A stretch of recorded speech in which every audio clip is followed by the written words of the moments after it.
Hello and welcome everyone, Stormy Sensei here. Today we'll be playing some Pokemon Let's Go Eevee with a little bit of a twist. I started at the beginning of September a new save file on this game with a couple of weird rules. Number one is catch every Pidgey and catch only Pidgey, and the other one is use only Pidgey and its evolutions.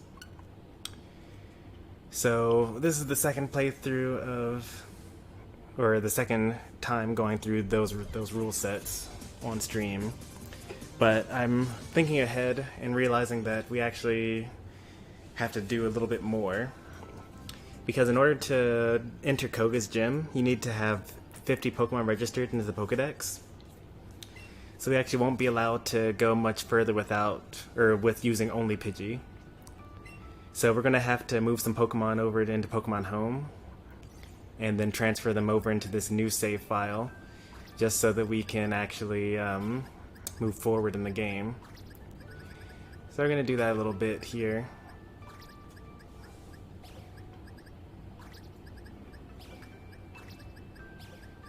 I'm surprised that it's allowing me to just like move all my favorite Pokemon out of here into this other box.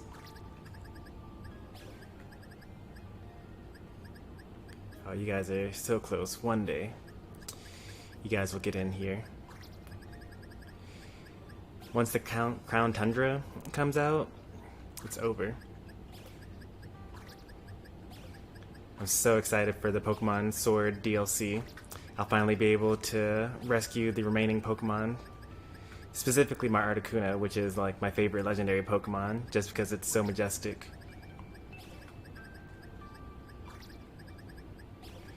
So a box is like 28 Pokemon.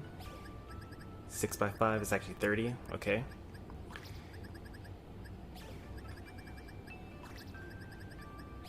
We were at 28 before though, so we should be fine for the most part. It's a lot of Ditto.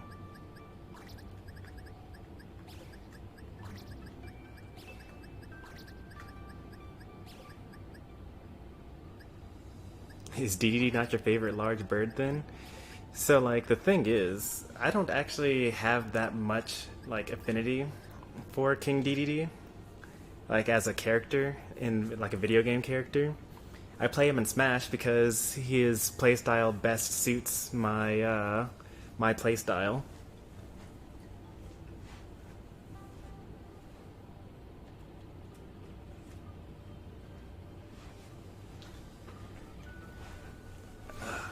But it doesn't actually, as a character, when it comes to like in the game itself, I don't really care too much about King DDD. Even the same for Kirby. Like, I've played Kirby as my main in the majority of all Smash games. But not because I love Kirby, just because, you know, it works.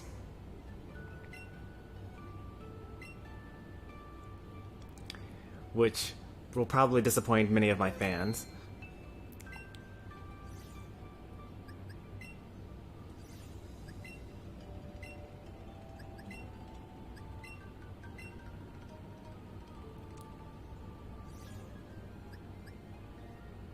Oops.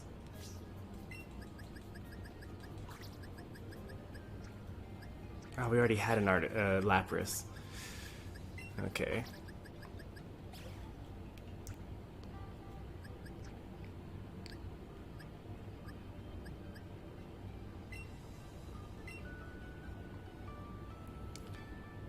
Let's see how many Pokemon we have now. Honestly, I forget why I mained Sonic in the first place. Now Sonic, now that is a character that is awesome as a character.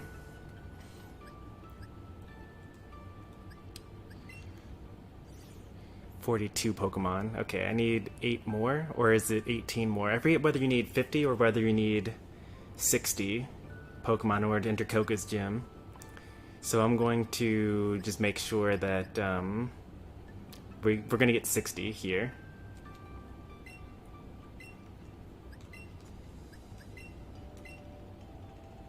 Hey there, Beans.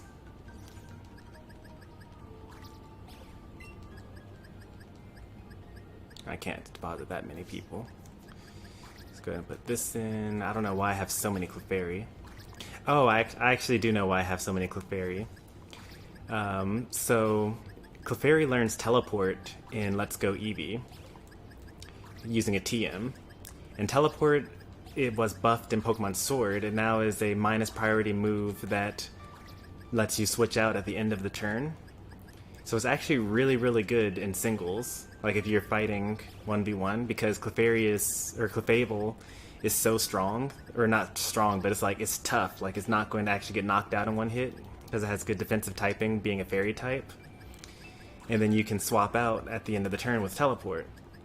Unfortunately, you wouldn't be able to use that in Ranked, so I eventually gave up on that idea. But, you know, for viewer battles, I could make a pretty nice, or pretty nasty stall team using Clefable with Teleport. It's pretty much unbeatable.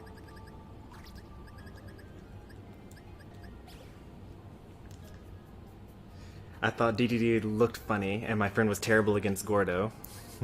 I mean, that's a reason. I don't know why I mained Donkey Kong. Yeah, I mean, for me, like, Smash 64, I was very young. Smash 64 came out in 1999, which means that I was like 9 or 10 when I first played it. And Kirby was just like a really easy character for me to play as. By then, I hadn't even played a Kirby game ever. But, you know, his down air killed things off stage. And that's basically it. His down air, he was able to use like down air into like down smash, or like down air into grab. And I liked his suplex, his up throws, or his forward throw. There wasn't such a thing as an up throw at the time. So like, I thought his moves were cool, and he was very easy to use and for me to win with. Which I think is the best reason to pick up a character. Like, if you like the character's moveset and you can perform relatively well with them, that's really all you need to have for a character.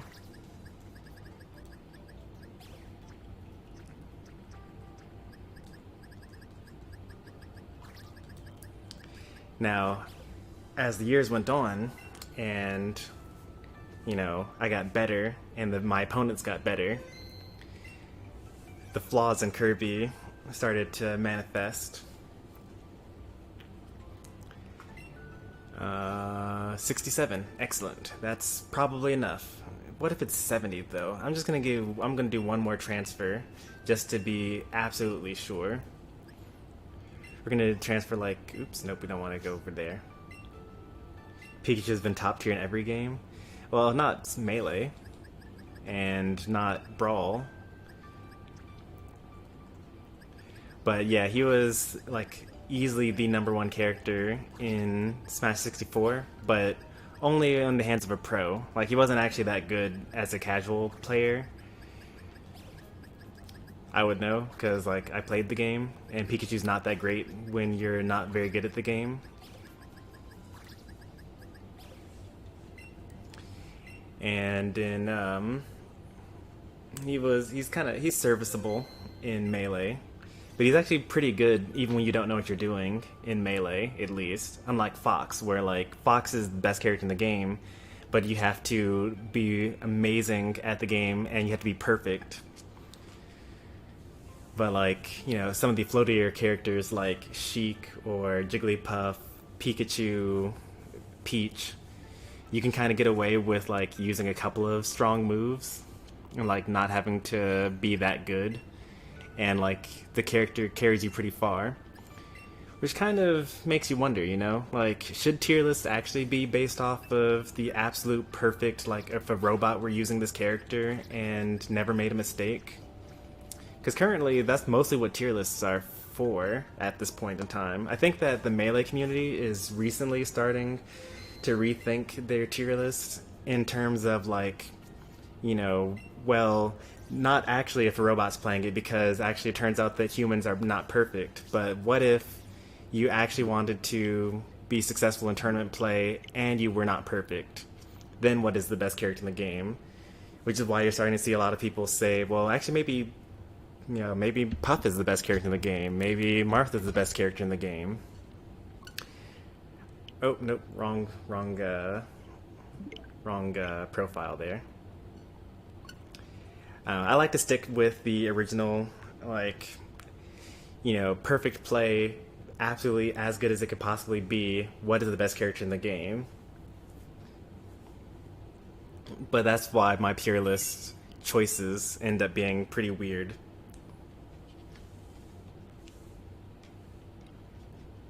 I'm so excited for the Sword DLC. Same.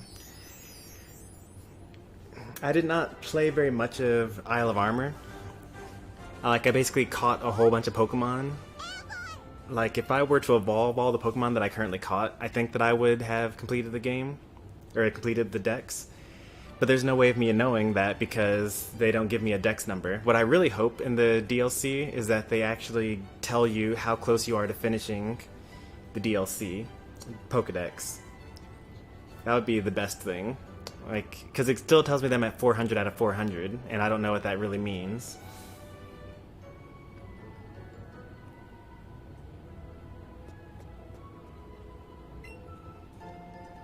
That's like going in on a science experiment with theoretical proof, even when in practice it's different. Yeah, that's true, but if you play competitive long enough, you know that all these things that people say are impossible. Like, even when it comes to things like speedrunning, right? Like, people come up with with robot tech. Like, you can only do it with tools, like tool-assisted speedrun strats. Like, if you think about Super Mario Bros., where you can clip into walls and you can wall jump in the original Super Mario Bros. Those are things that once upon a time people were like, oh, only a robot can do that. Like, there's no point in thinking about this theory because it's impossible. But as the years go on and people keep on trying them, eventually you end up with a person that just does it, and that's just part of their actual run every single time. Huh? Oh, so I guess I gotta go to Lavender Town first. I actually didn't know that.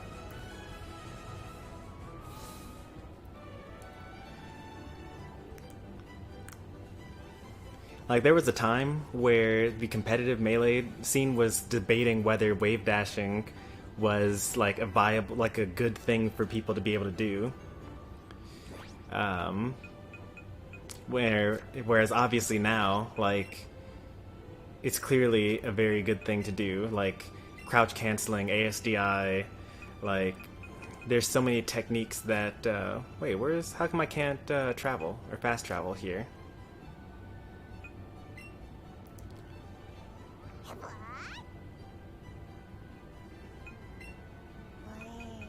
Light up, chop down. Oh, I don't have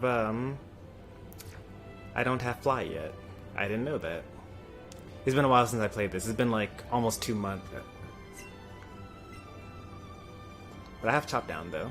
We already got Erica's badge though. I remember that because that was the last thing that we did.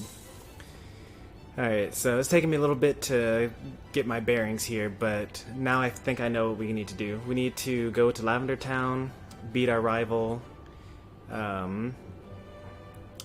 We need to... Alright, no Pidgeys there.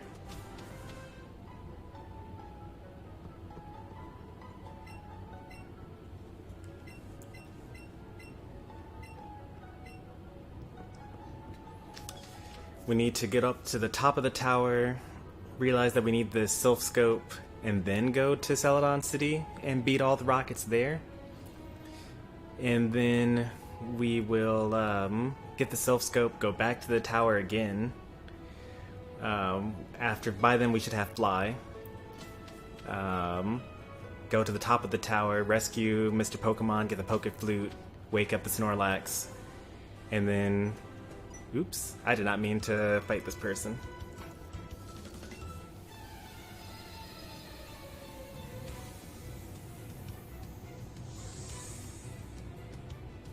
Don't wake up the Snorlax, no.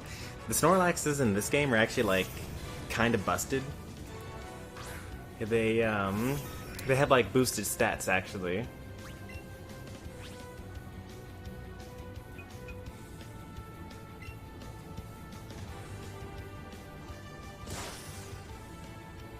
Oh, Thunderbolt. Yikes.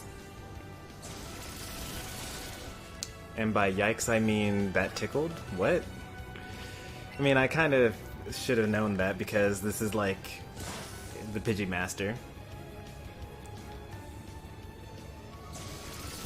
Wow, he's so weak.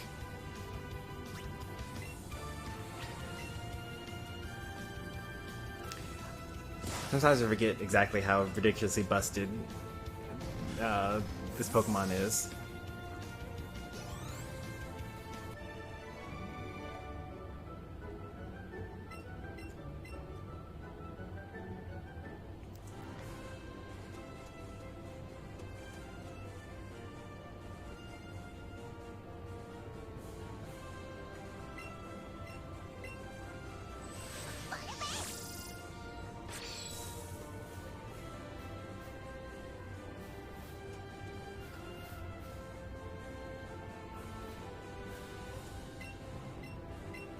Getting electrocuted and saying that tickles.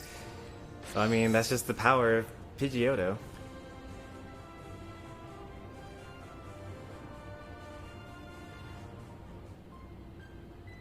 We're gonna heal up a little bit.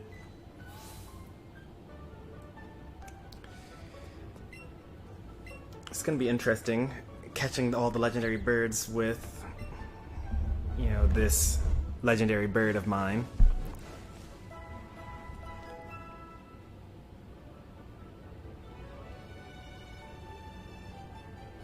Wait, that's not Pidgey. What'd you do to him?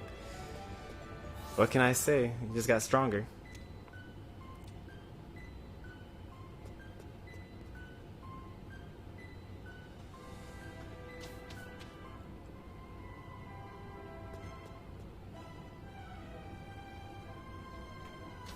Alright, time to beat our rival.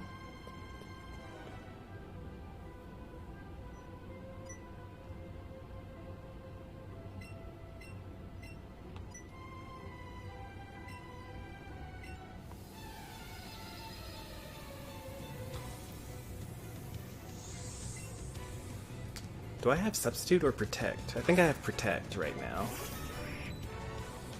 Oh look, a Pidgeotto versus my Pidgeotto.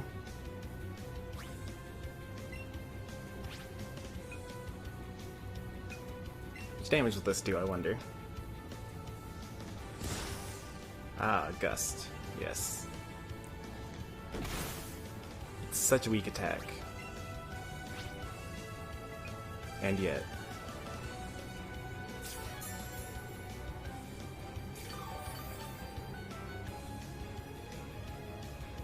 Oh, he missed. Man. There we go. This way it'll knock him out in the next turn.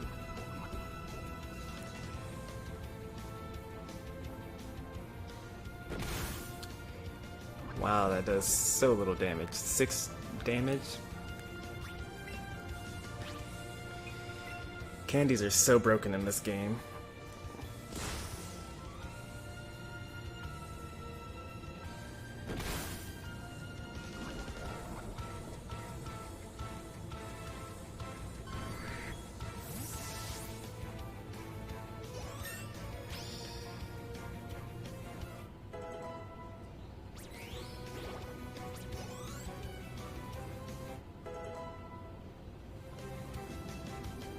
Uh-oh. Bringing out the Raichu now.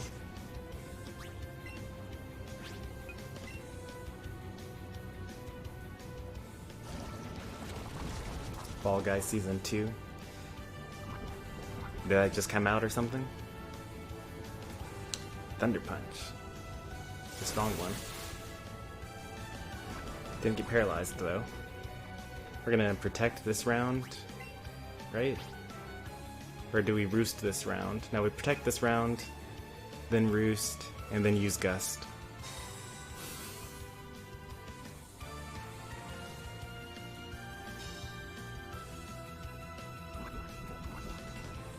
When we use Roost, we actually lose our flying type for the rest of the turn, meaning that we won't actually be super effective, or Thunder Punch won't be super effective against us.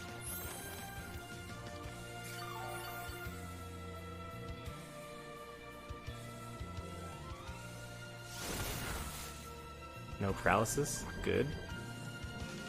We may as well use one more protect, it doesn't hurt.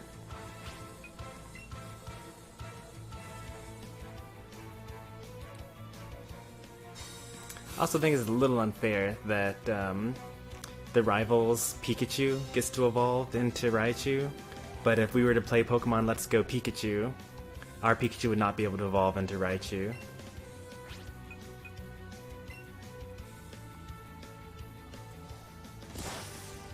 Alright, that should be enough to knock him out. Still no paralysis, which is good.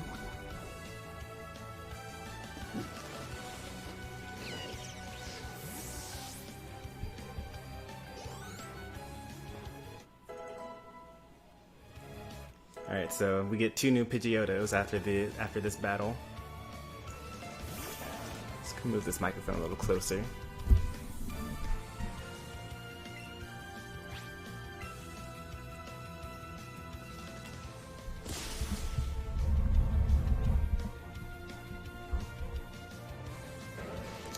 It looks like Pidgeotto's actually at max happiness now. Maybe not max happiness, but like is at a new max at a new happiness tier.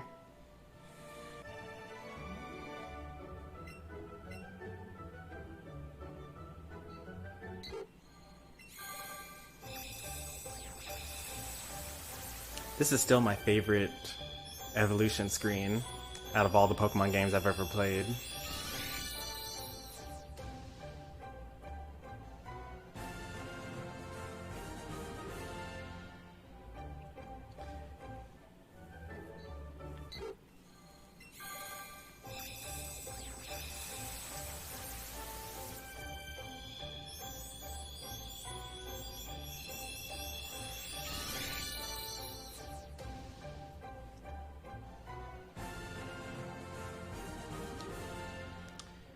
We now have a team of Pidgeotos.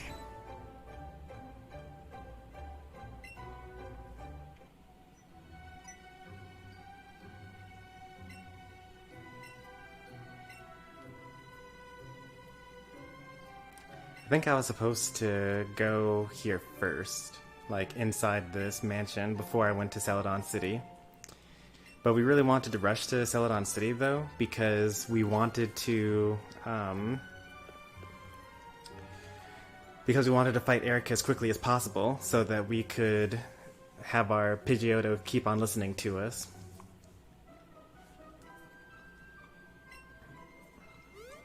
Because in order to make sure that you don't just like trade a really strong Pokemon from a friend or something like that, or the Pokemon home from yourself,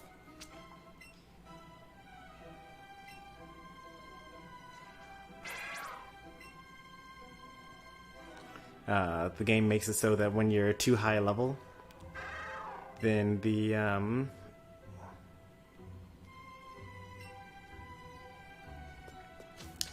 Pokemon just doesn't listen to you. Sometimes they just fall asleep, sometimes they hurt themselves in confusion, sometimes they just like decide to completely ignore you.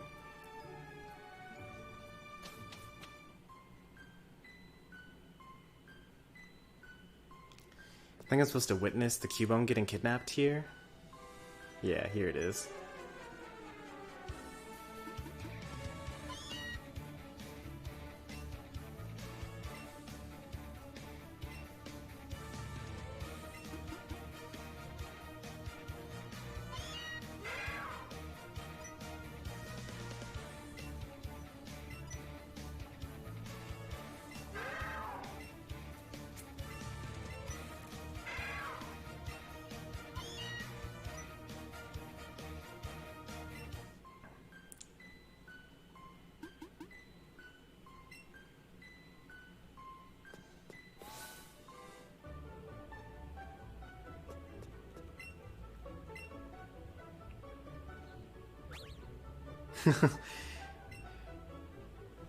Yeah, that's actually literally how that happens. Use that move. Wait, you want me to punch myself? Like if you rewatch the Pidgey Master playthrough 1, the first several battles are just a lot of that. I actually want to check something though. What is my combat power? Nope. Check summary. So I have a combat power of 3000. That's my power level. Let's see what some of these other Pokemon are. It should be the highest thing, except for maybe the legendary Pokemon.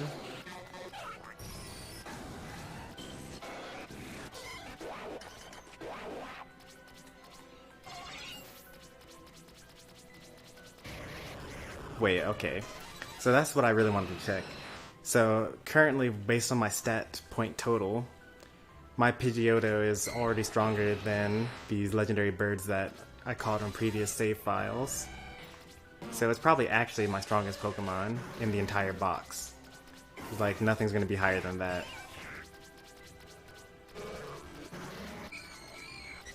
In fact, not even close.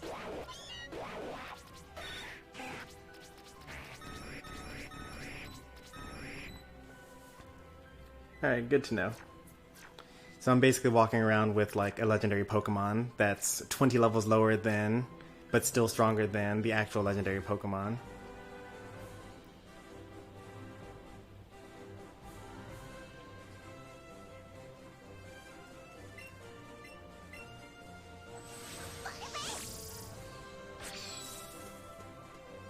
Don't turn around. Ah, you turned around. There you go.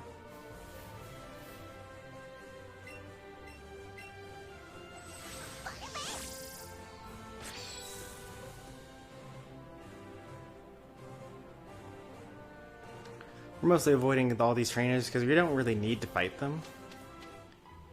They're all kind of weak compared to us. Trying to see, how do I check to see my trainer ID?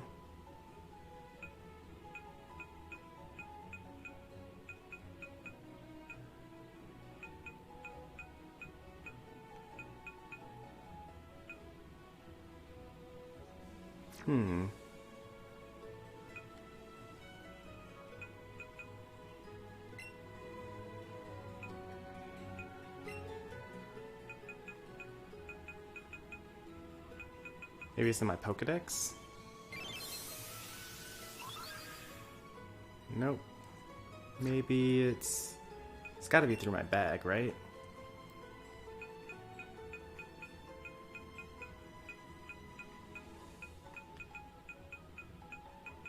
Not in my bag either.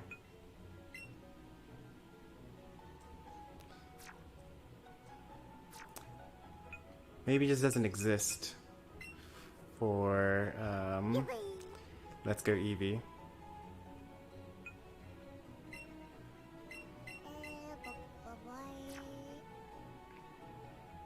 In other Pokemon games, you can actually tell what the level, like what the max level Pokemon you'll be able to control based on the number of badges that you have.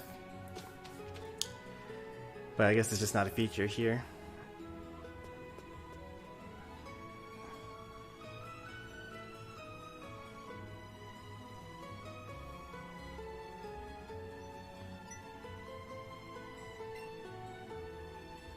I wasn't even trying to get into the Sylph Company.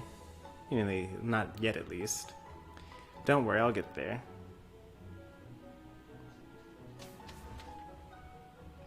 We actually have a lot to do. Even though we've got half of the gym badges, we have more than half of the game left to do.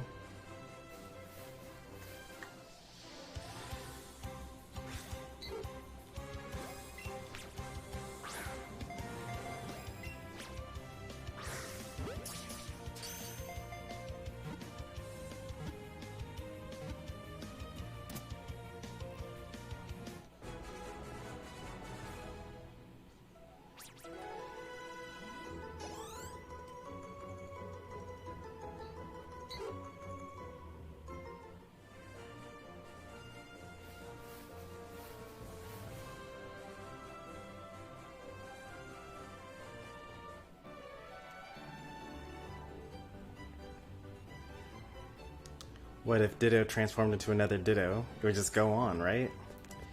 I'm pretty sure what happens is that it just fails. Like, Ditto will say, Ditto used transform, but it failed.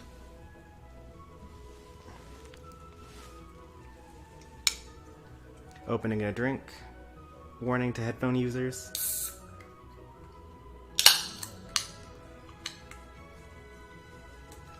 Alright, it's safe now.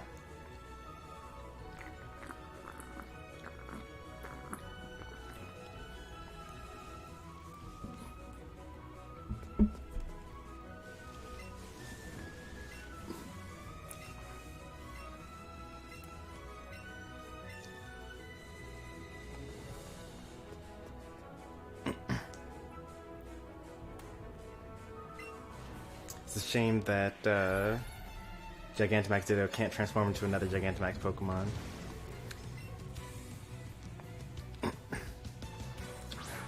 I don't even know what happens when Ditto uses their max form. Like, if you Dynamax Ditto, does it get max strike, or does it get only max guard?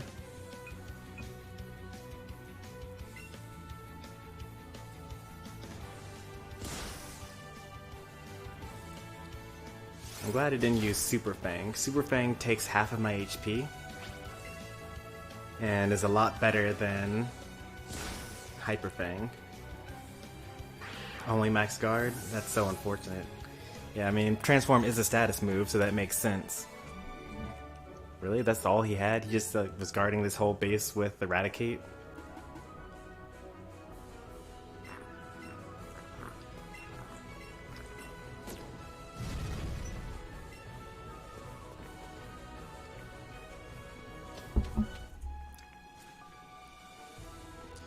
Let's see, do I remember how to do all this stuff?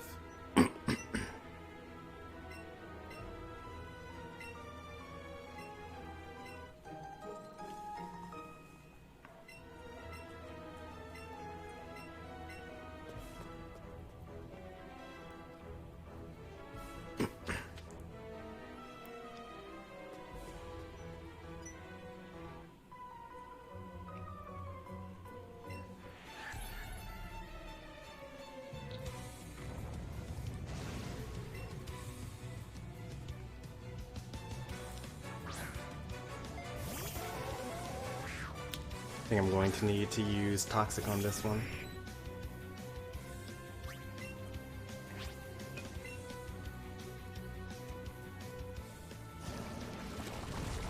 I think Hypno has good defenses. Not really sure, I never really used Hypno.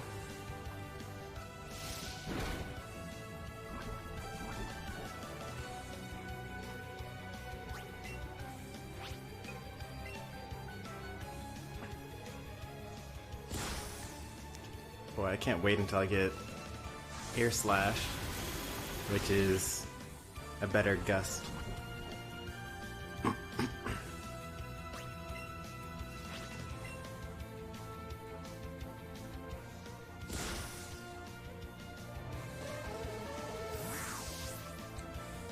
I meant to say Dynamax Ditto.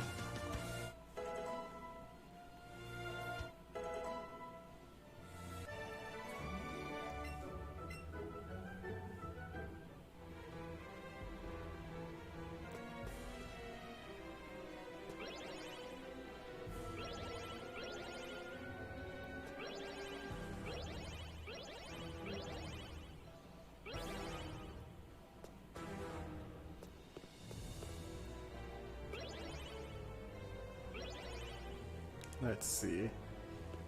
I want to go here.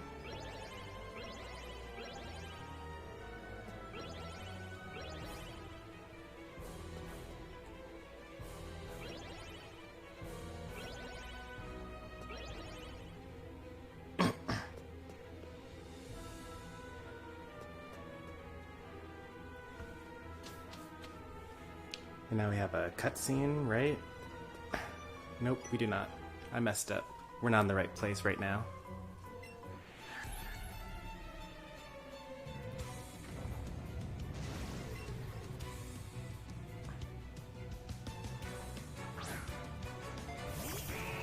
can't toxic a poison Pokemon. Unless you happen to be Corrosion Salazzle.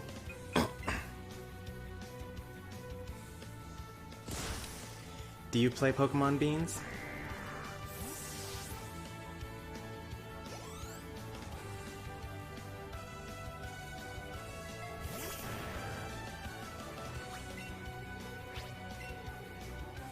I think Gust might actually be better than Air Slash for now. Because it has 35 power points, which means that I don't have to go heal as often. And since Pidgeotto is literally my carry, like if this Pidgeotto were to get knocked out, it'd just be over. We would lose instantly.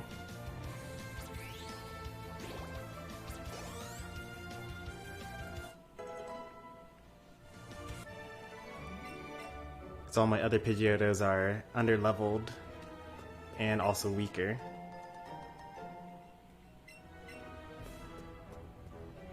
Oop, I almost ran into that Rocket Grunt.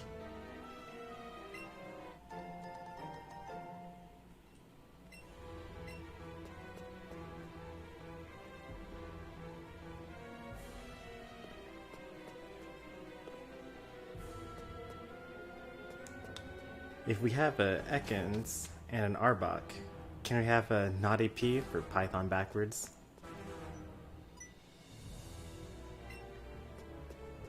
I guess I came here too early. I think I'm supposed to do something else first. I think I need to go down here to begin with. I did mix up the order apparently.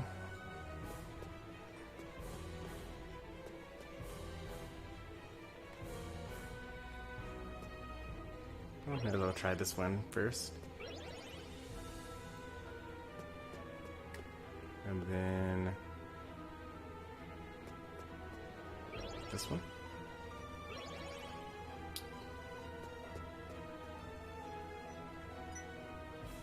Starting to play competitive? Oh, that's pretty cool.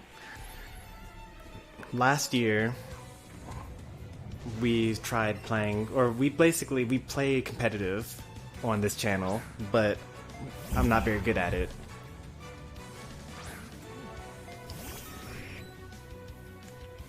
Like we do ranked rules and whatnot, but I lose most of my matches. Like I've never gotten past Great Ball tier.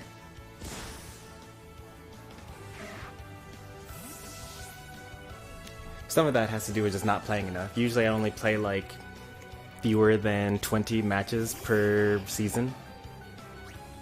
And in fact, I don't even play in most of the seasons actually.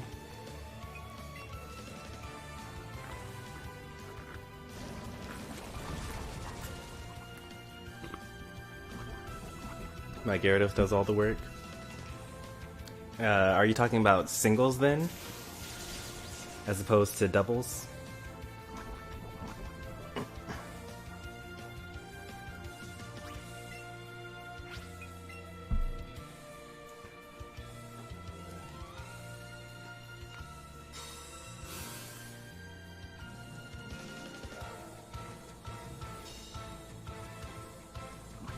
Sonic Boom might actually do more damage to me than Thundershock.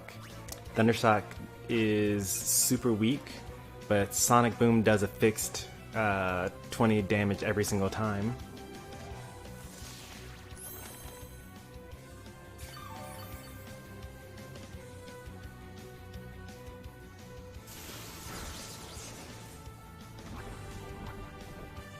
Yeah, Sonic Boom actually does more damage to me than Thundershock. That's crazy.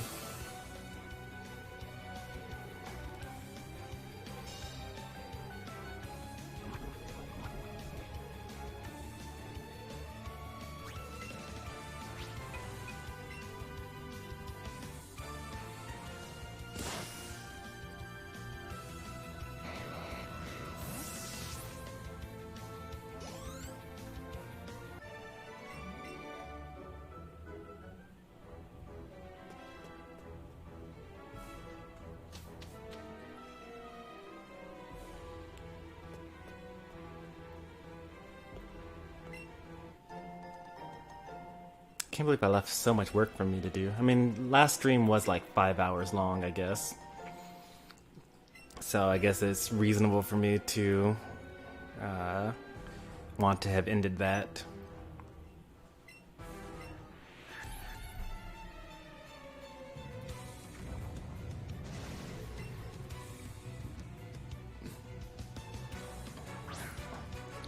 Things will speed up pretty quickly though once we actually do,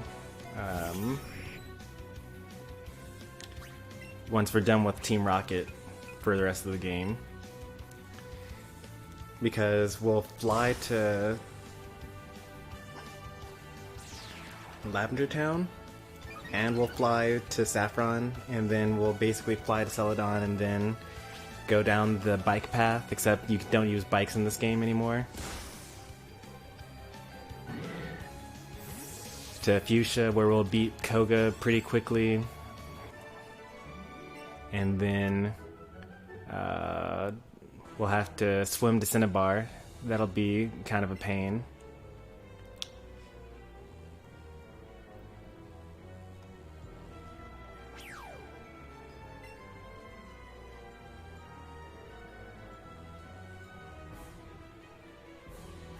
Do I gen my Pokemon? Never.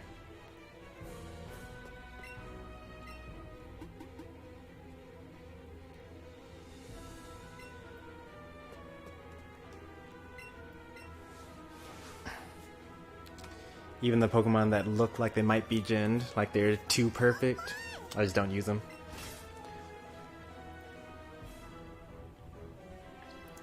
But actually, for the most part, I breed all the Pokemon that I want, including whatever egg moves, natures, and IVs. And then I usually Eevee train them using what's it called? Using the Pokejobs.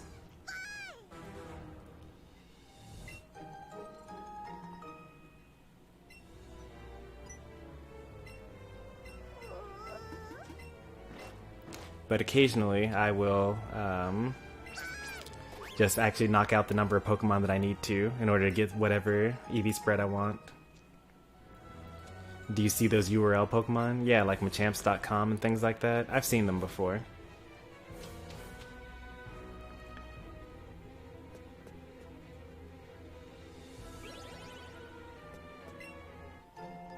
Ooh, rare candy. That's pretty good, actually. I'm glad that I stopped for that. I think this is a TM over here. I'm gonna pick it up, because I'm pretty sure it's a TM. No, it's a revive. Never mind.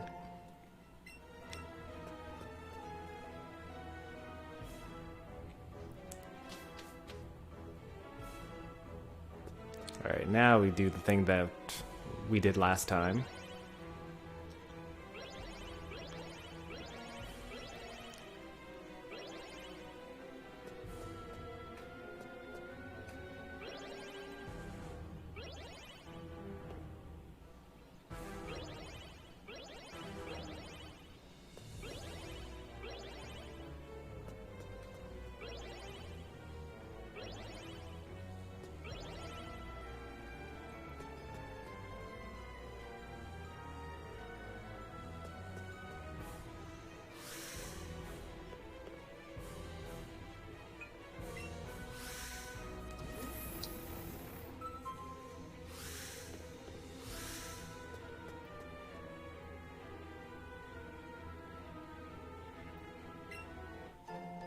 Elixirs are nice. They restore all your power points, which means that you don't have to use struggle.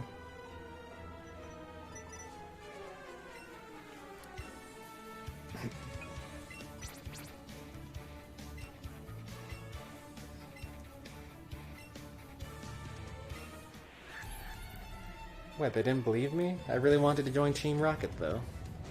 Ah well.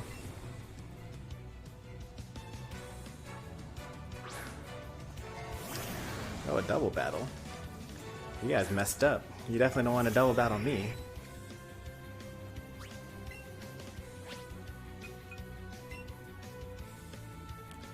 I get rid of Ekans because they have the status effects.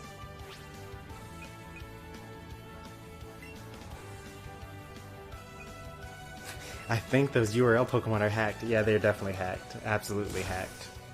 Without a doubt. Yikes. Well, that's the power of the other Pidgeotos. Wow, what a difference.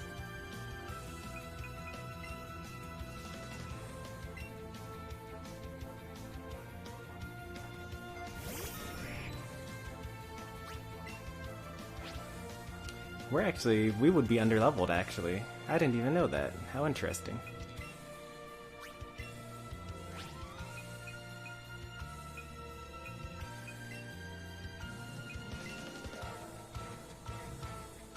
I once teamed with the Hallux that had like 500 something HP in a multi-battle. That's not that weird. Let me see here, Hawlucha. Let me check out Cerebi here.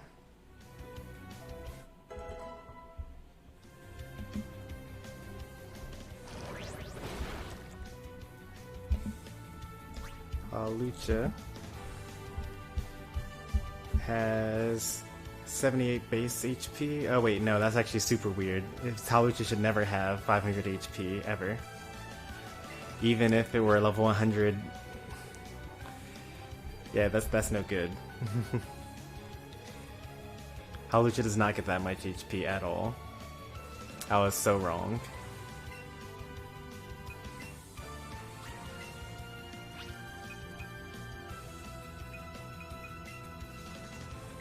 The max HP the Hawlucha gets, actually, is 360.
What do you think about Crown Tundra? I'm happy that Absol and Articuno are coming back. And I think that it'll be good content for streamers to be able to do den adventures with their viewers. I'm hoping that it's very easy to join and that they have an easier way to set them up than what they currently have. Because currently for raid battles, it's kind of a pain setting that up with viewers. It looks like it would be fun.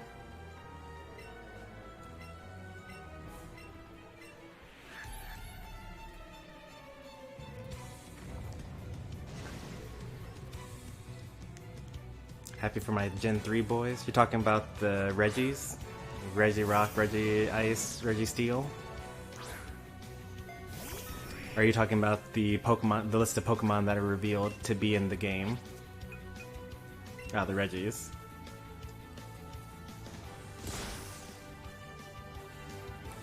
Can't believe we haven't gotten poisoned yet. Yep. Why did I even say that? Oh wow, look at that. The power of max friendship.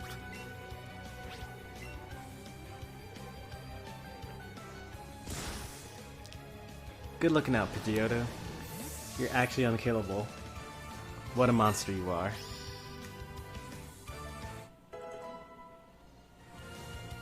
I think that's Pidgeot.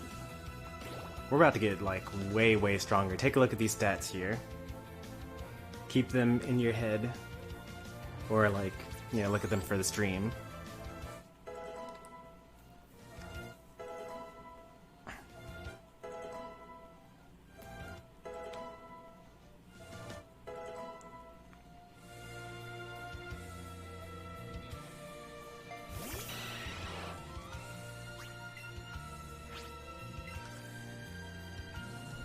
Let's take a look.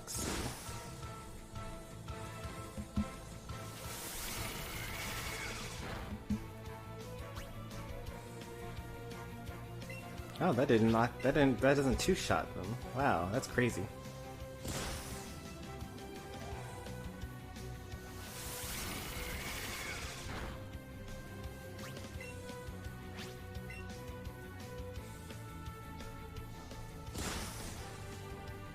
Also got my Pac-Man jab blocks down. Nice.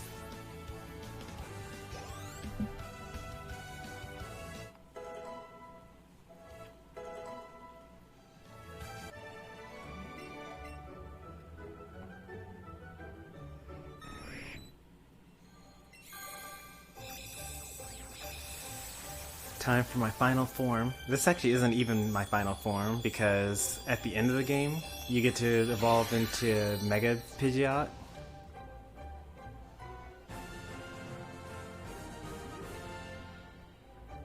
Or at least Mega Evolve into it.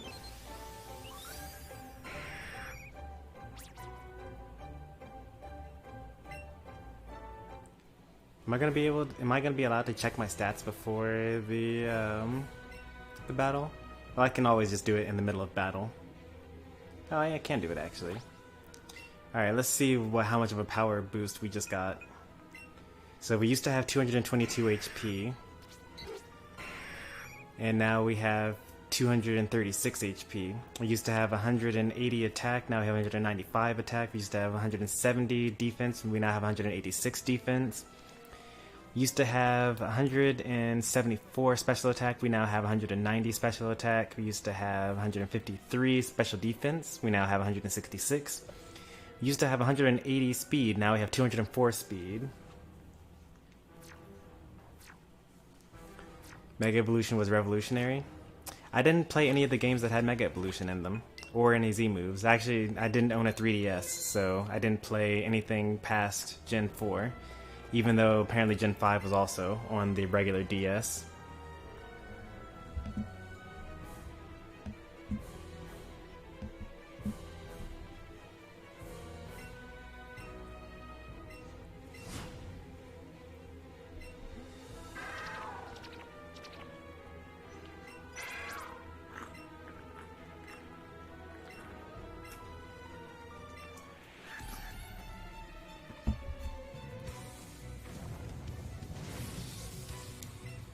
He only has 2 Pokemon. You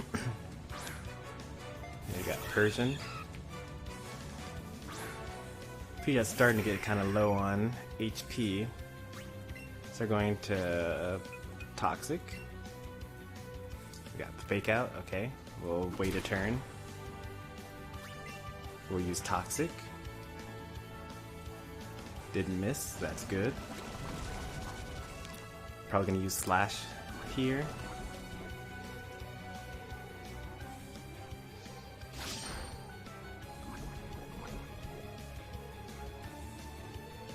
Protect, Roost, Protect, Attack.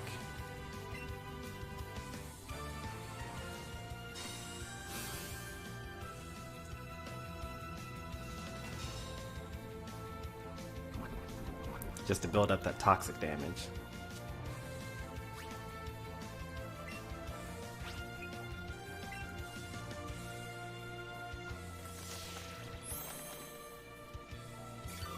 If you were a pure flying type and you use Roost, would that just make you typeless for the rest of that turn? It's a very interesting concept. That's probably why there are no pure flying types. Well, that's probably not why. But that's probably why there now are no pure flying types. Because Roost didn't exist until Gen 3.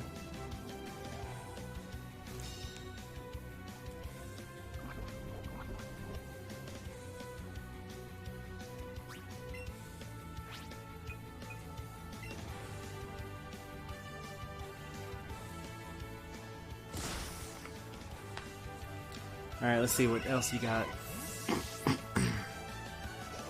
Nidoking?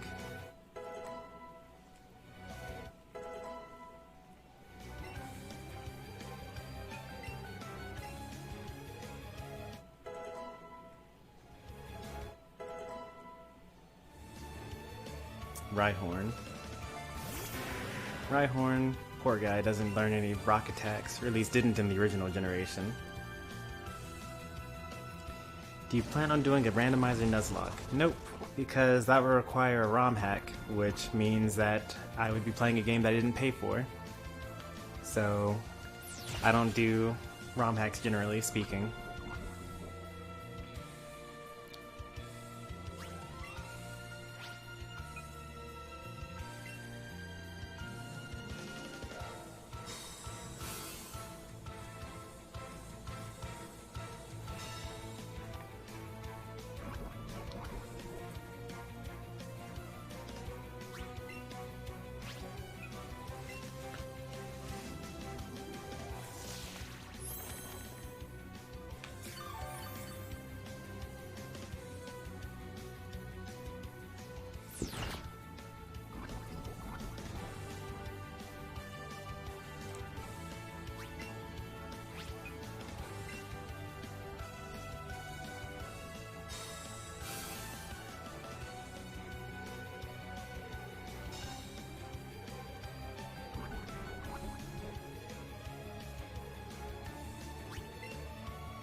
I'm glad that Rhyhorn actually got rock attacks in Let's Go.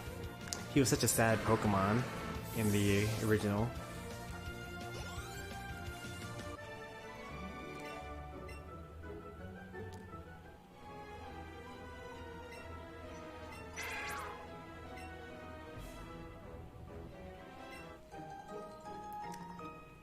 You guys remember that time that the leader of a criminal organization just handed you, like, what's it called?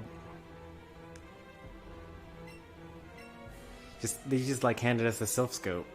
You could have just like taken it with him and been like, well, I guess I'm leaving.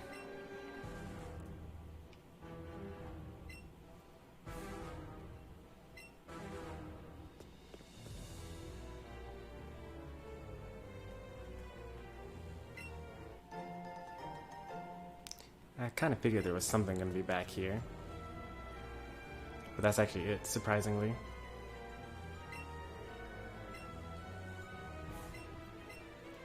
Wait, so they did... Okay, they just didn't know what the Silph Scope did, apparently.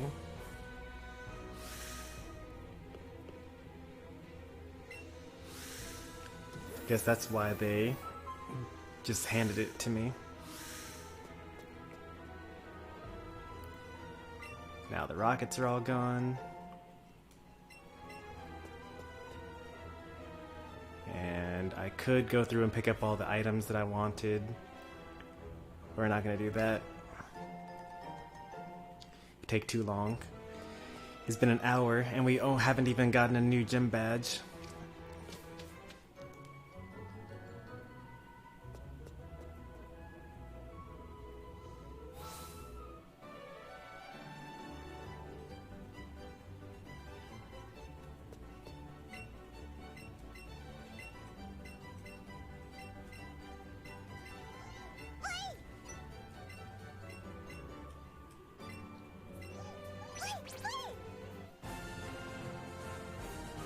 Now we have Sky Dash.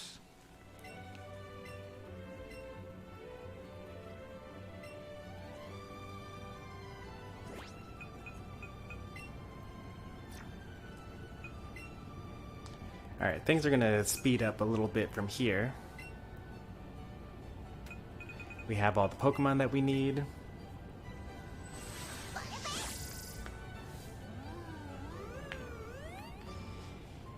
The main time sink is going to be whether I remember how to do the Silph Company properly.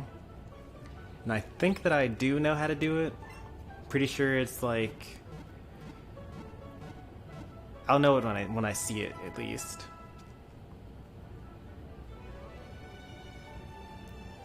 What made you main DDD? Well, I had already been playing DDD kind of as a joke character in Smash 4, so I was kind of used to the moveset.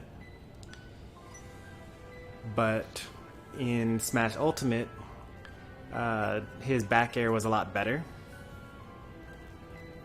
And so I was like, wow, he has like multiple jumps, he's floaty, he's a slow character, he's got a good back air. I think this is the character for me. His playstyle lines up very well with my playstyle.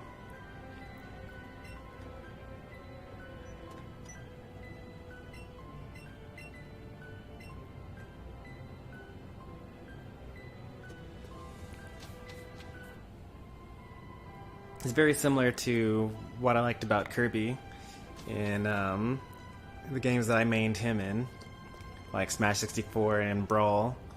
He had, and also the Smash 4. He's got multiple jumps, floaty, slow, good back air.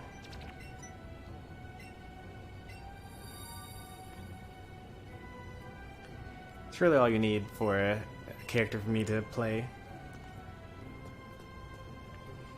I like my characters to be simple. Oh, this is not worth it. I hope I don't fight this person. Alright, we're good. Oh, I didn't even need to come up here at all.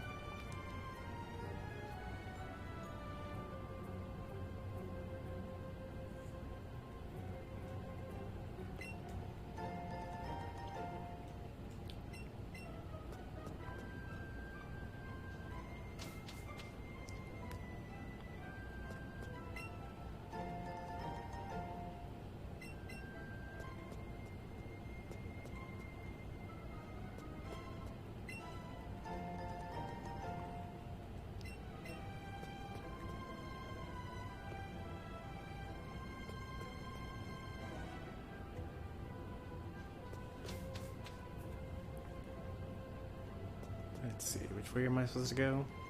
Not this way, apparently. Looks like I'm forced to fight this Chandler. Yeah, I am forced to. At least there's a healing circle coming right up.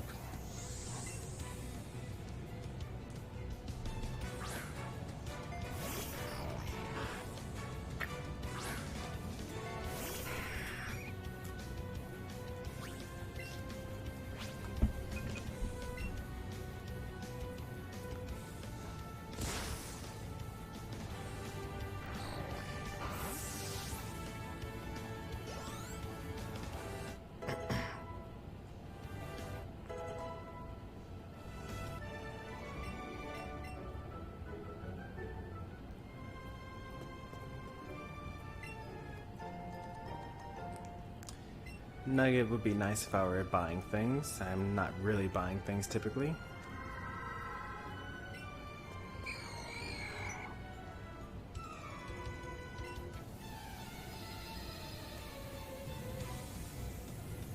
I mean Pac-Man simply because he's fun. That's really the way to choose a character. Try a bunch of things out, and when the character just clicks, you know that's the one.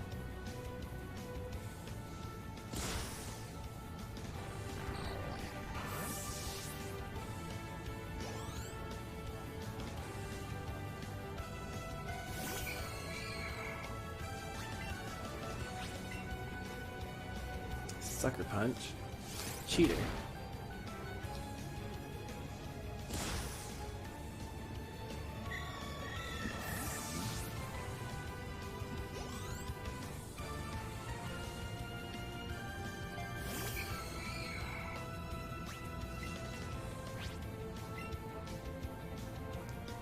Starting to think that if I'm able to, I should probably learn Substitute soon, because I'm pretty sure the Substitute will be more useful for me when I'm fighting against Koga.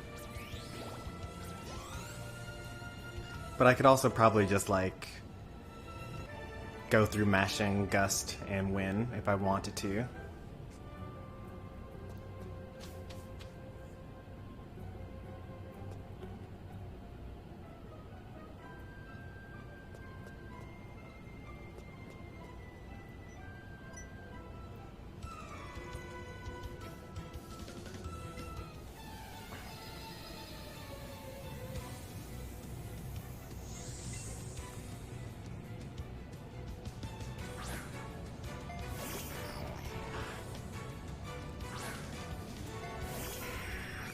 This is kind of the weird point of the game where like all the enemies are at the same level. Like you just saw that we fought Giovanni and he had level like 35 Pokemon. But now we're here at the Pokemon Tower and they're all level 25. And we've already beat Erica even though she was at a higher level as well than most of these trainers.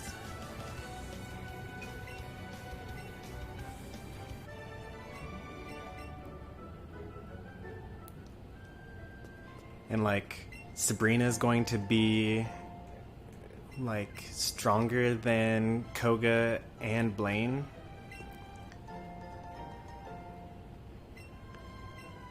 Or at least she was in Pokemon Yellow. She might not be in this game.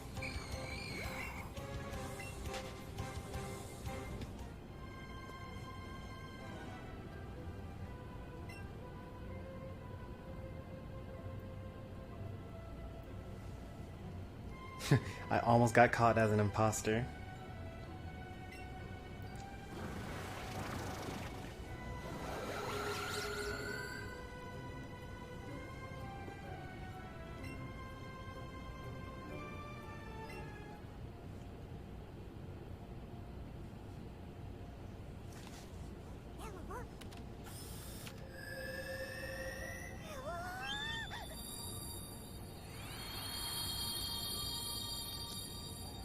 It's a pretty good cutscene. I actually didn't remember seeing this the last time.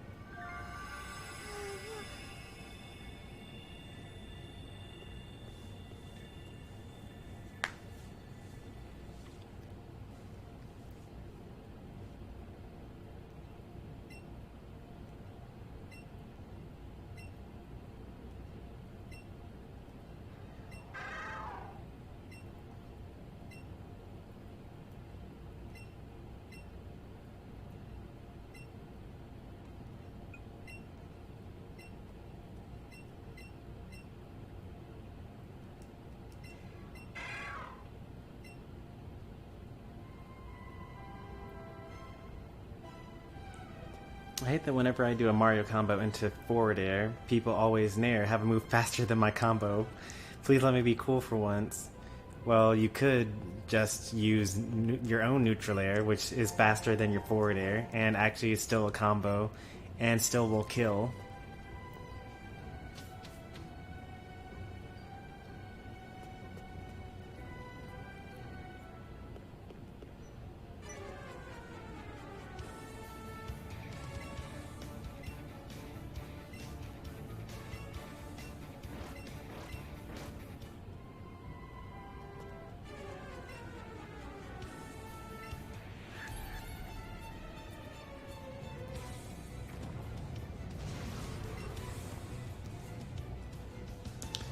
I also like Pac-Man because I find zoners to be very fun because they require a lot of skill and patience. Ooh, that's bad. That poor Pidgey is going to die. They're even stronger than before. They've actually caught up to me in level. Oh, no matter what, something's going to die in this slot, so we'll just go ahead and leave Pidgey here.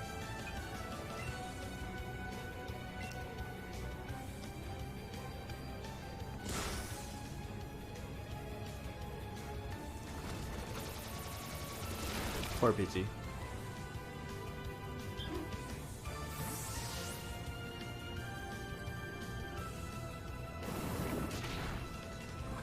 We got poisoned, but max happiness mechanics.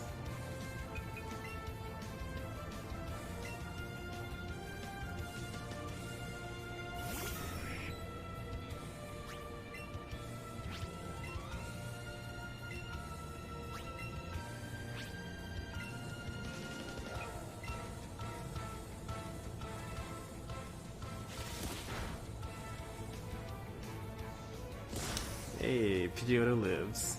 Oh, I got a critical hit. We actually didn't need that.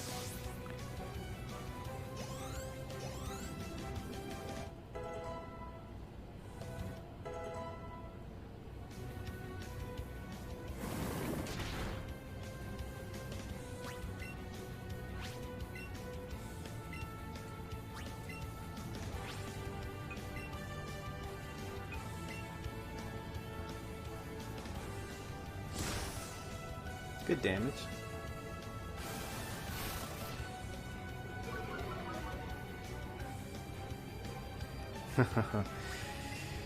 The sand attack coming in clutch. Don't think I forgot about our random 1v1s where almost 0 to death he was Luigi, but somehow he rolled past my up B. Well, I guess you didn't do it perfectly then. You must have been a frame slow. Maybe you didn't buffer it or something.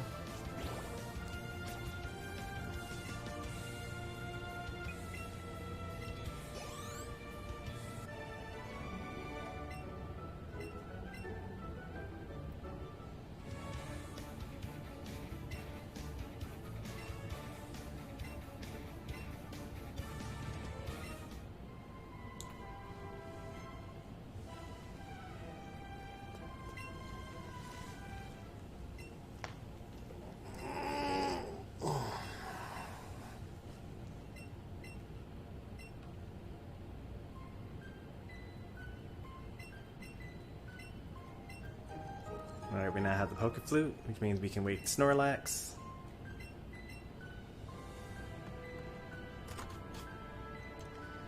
Now the question is, do we wake the Snorlax and then go to Fuchsia City now? Or do we take over Sylph Company?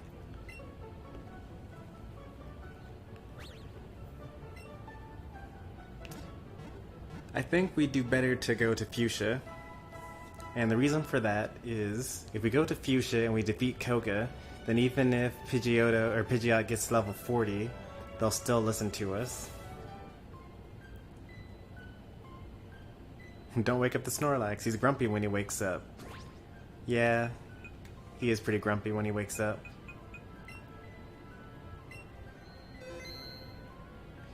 It's just something we're gonna have to deal with.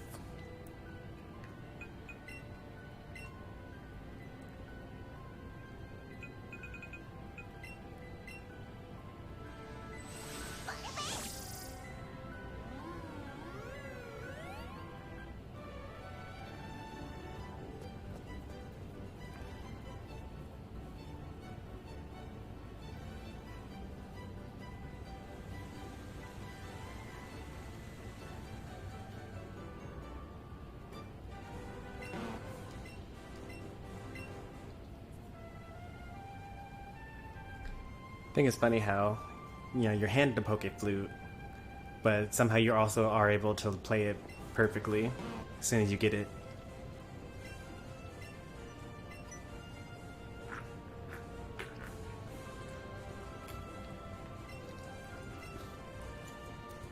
It's been known to attack the first thing it sees after waking up. It thinks that what it sees is food. It's pretty dangerous, so help calming it down by battling with it.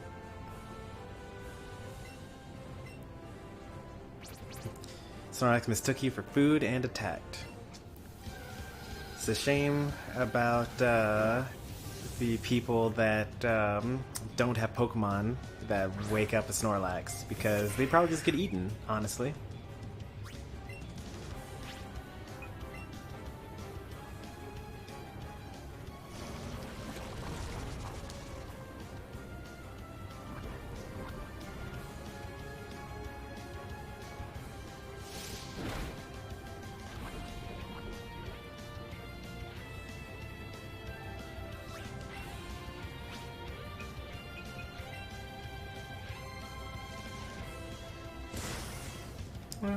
Pretty good damage, I guess. Oh no.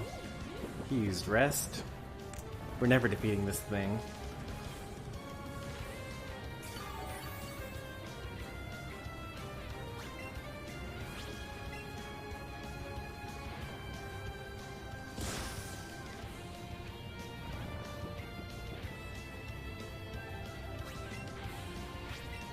We're gonna have to get like a critical hit or something like that.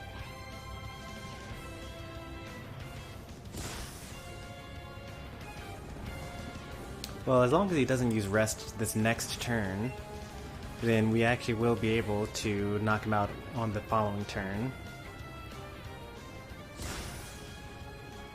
No, he used rest. Okay. Another 3 turns to go.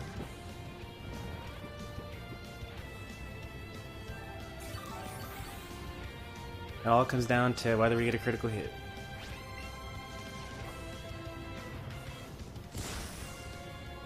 There you go. We got one critical hit. Will it be enough, though? I don't think it'll actually be enough. We might need two. You can give us two, right, Pidgeot?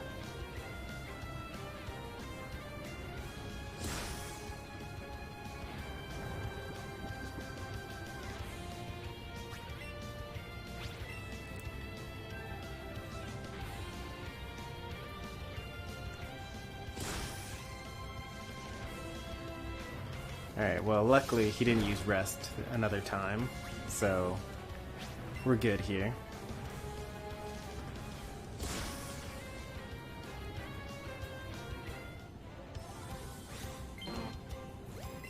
It's tiny, but it's a Snorlax, though.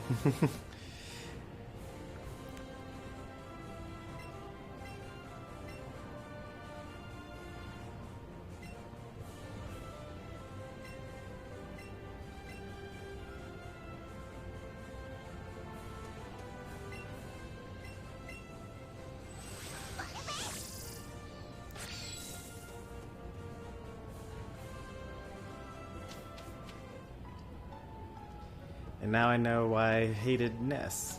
PK Fire, forward air, forward air. But like, does that even do more damage than Pac-Man using Galaga into forward air, forward air?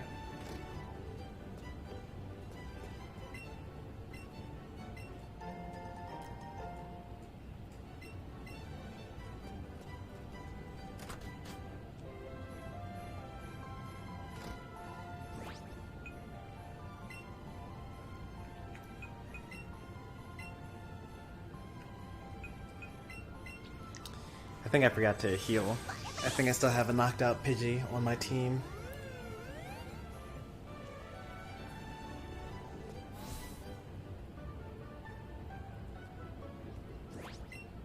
Oh, no, they're actually healed by a cutscene. I'll go ahead and put this Pidgey somewhere safe. And then we will check out some of these Pokemon here. Not this one. This one. This one should learn Fly.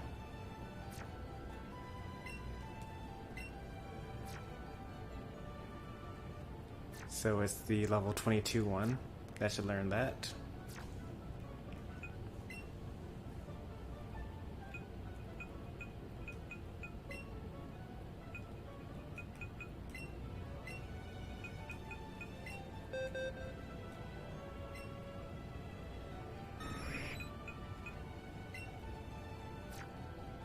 Instead of 60 base power is now a 90 base power? Yeah, okay, that's worth, I guess. Even though it takes 2 turns to use. Put it somewhere safe where you can't evolve it.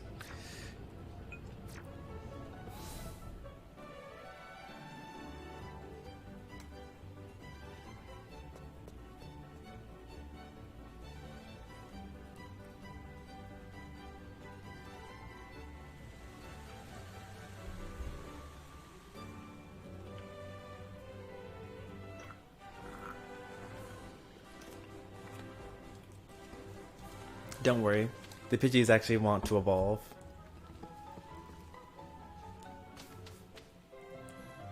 I mean, think about it. Pidgey are the prey of Ekans, but Pidgeot prey on Ekans.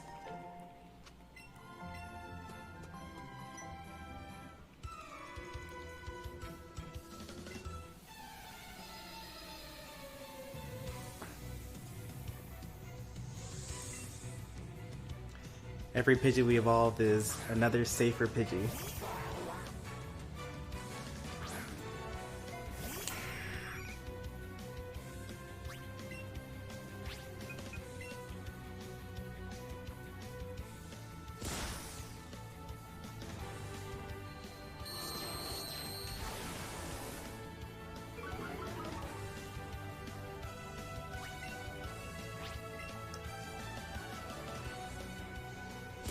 That minus defense is pretty bad for us. It's a harsh fall.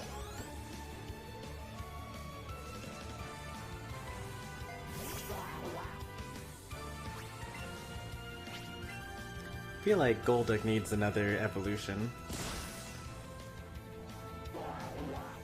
Like, they talk about all this latent psychic ability, but then Golduck Psyduck evolves into Golduck, and it's like, it learns Psychic, sure, and Zen Headbutt, but it's still a water type. It's not Psychic. It like doesn't get a same attack bonus.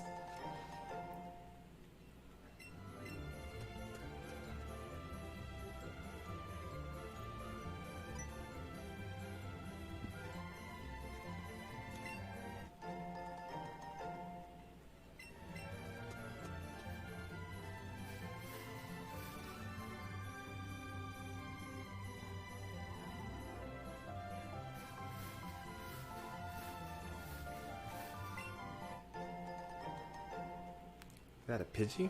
Excellent.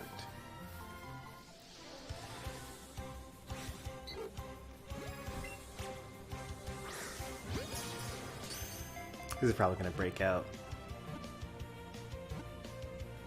Yeah, I thought so.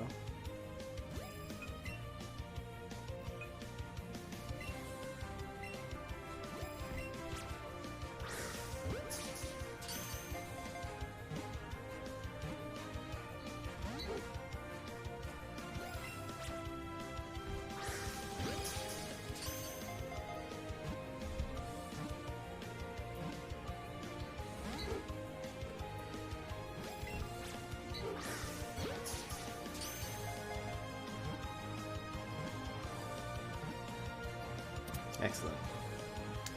What is your favorite legendary or mythical Pokemon? Mine is Articuno. Just based off of its looks and also its Pokemon cry. It's one of my favorite Pokemon cries.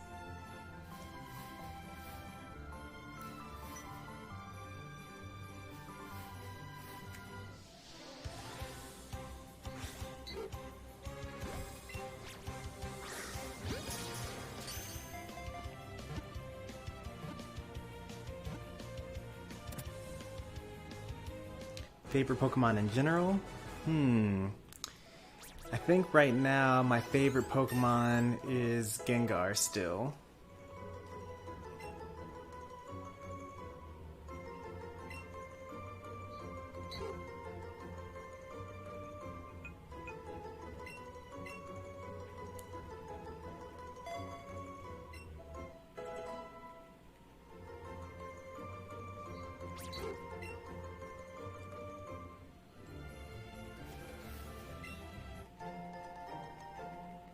I'd have to think about it. I actually have a list on my Discord of all of my favorite Pokemon for each generation.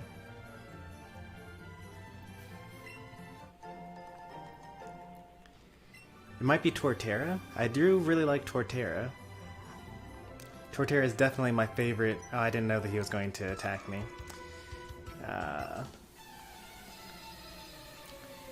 This is the cool concept of like being a giant turtle with the whole continent on your back and like having access to Woodhammer and Earthquake is just awesome.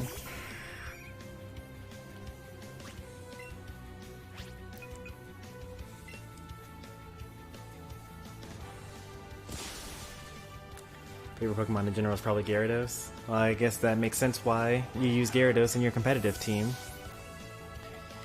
By the way, you never answered my question. Do you do single or doubles when it comes to competitive?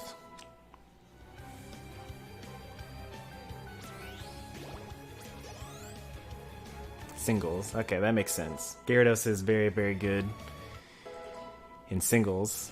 Especially, you know, I mean, I don't want to say especially, but like, you know, you could get pretty far using just like Moxie boosts and max Airstream.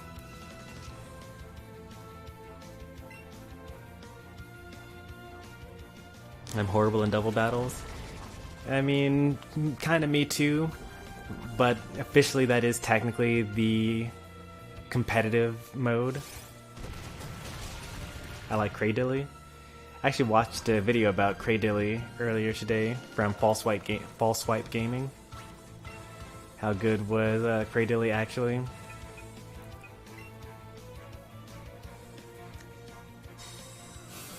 I'm the nest at doubles and the worst at spelling.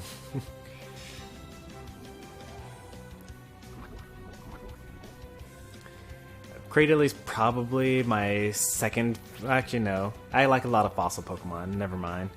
I really like Kabutops. Kabutops is my favorite fossil Pokemon. But then the next favorite would be Rampardos, and then Cradily.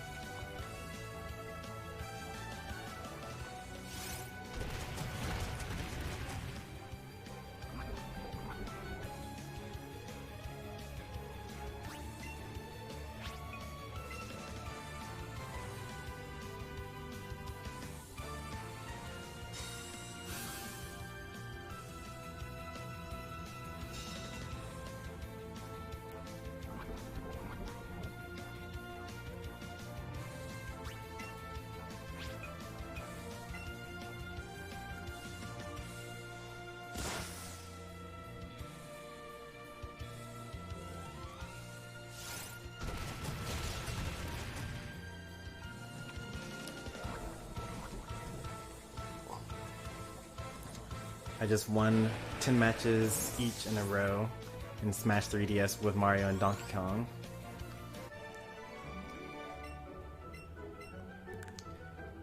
I wonder who's even still playing like Elite Smash these days on 3DS and the Wii U. So I know that like content creators still go on Elite Smash and they still find matches. But like, who are these people that are like still playing? What's it called? Oh no, I almost got caught by these people.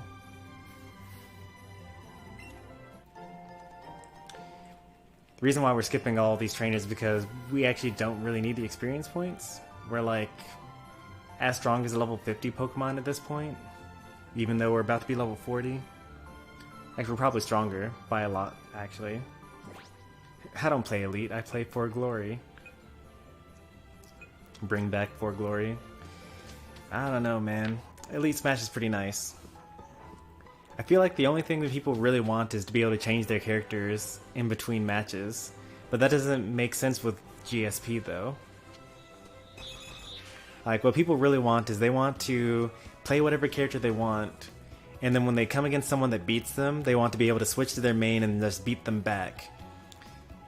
And that's what most people seem to want when it comes to online.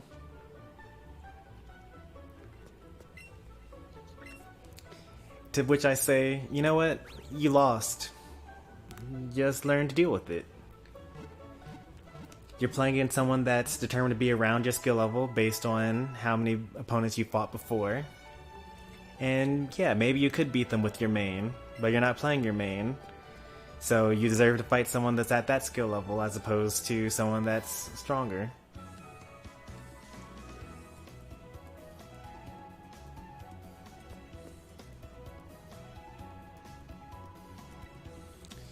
Is it time to fight Koga? I really wish that we had Substitute instead of Protect, because you'll be able to use Toxic on us through, if we were to set up a Substitute, then we would never get status for like the rest of the match. But at the same time, we would be using up a lot of HP.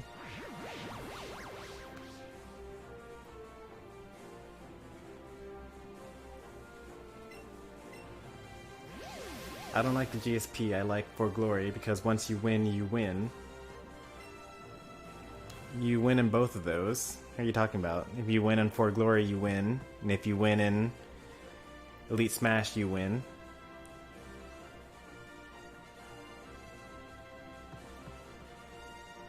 Looks like there's no way to avoid this trainer, right?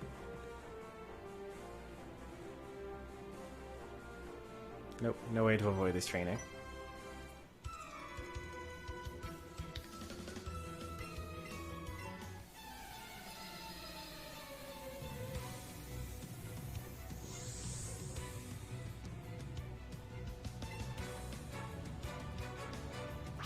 Oh, that's what you mean. That there, because there's no stakes. Like, you like that there's no GSP, no points counted. You just win.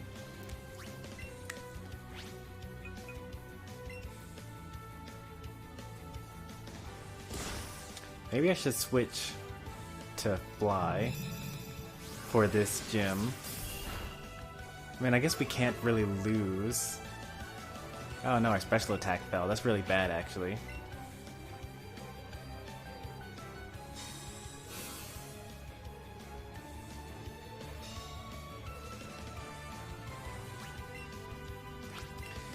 If we get hit by another special attack drop, we're actually gonna swap out. Yeah, we might already just swap out.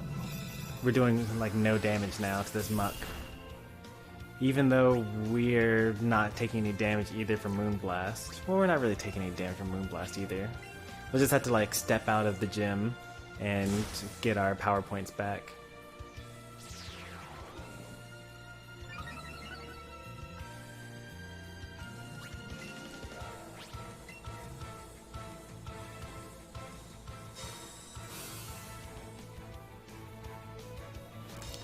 Man, can you imagine if this muck knew Toxic and on top of all this stuff? That'd be so annoying. Can you imagine a world? Minimize, Protect, Toxic, and Moonblast. Now this is a set.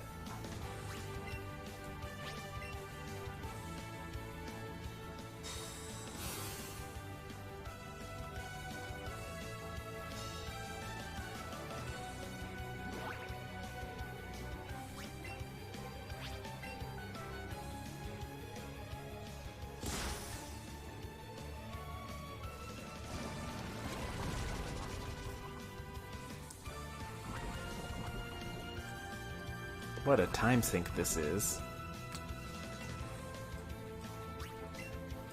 What level does Pidgey learn Air Slash in this game? Why am I playing as a Pidgey Master? Well, on a whim, basically. So, I want to beat this game again for the third time, and I want to catch all of the legendary birds as well as Mewtwo, but just playing it over and over again without any difference makes it a little boring, you know? So instead I decided to... I should probably use a full restore here, huh? If I have one. Have a full heal, I guess. What does this do? Prevent stat reduction. Okay, that's no good. Let's use a full heal here. Wait, no, I could use an antidote. Silly me.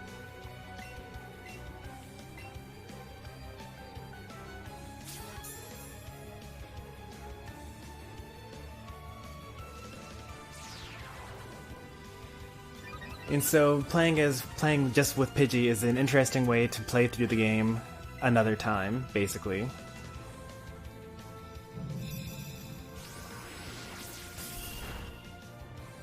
Critical hit.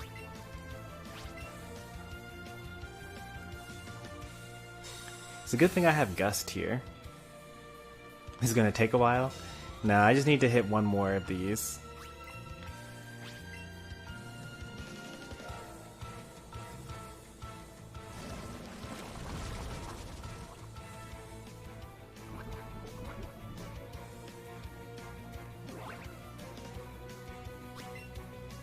And I have 22 more chances.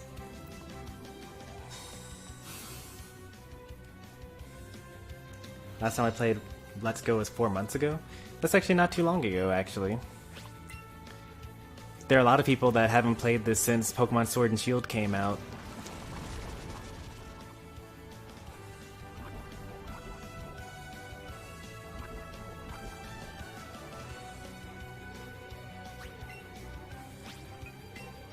I played it for 1 minute. Poor Let's Go.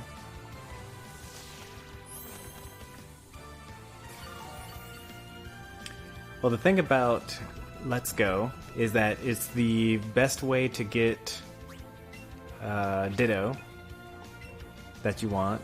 It's also the best way to get Mewtwo, and you can obviously get the legendary birds as well.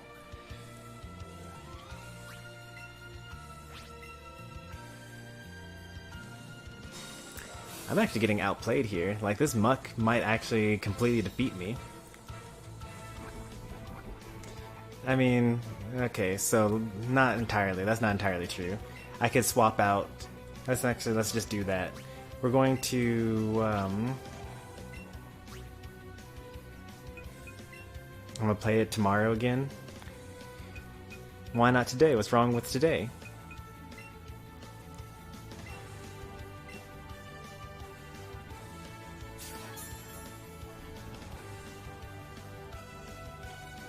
It's midnight? Oh wow. Another special attack drop. That's crazy.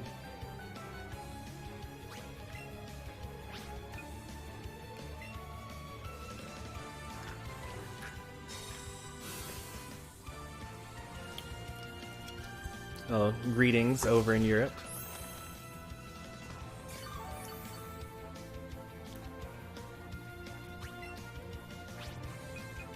This is definitely my greatest foe.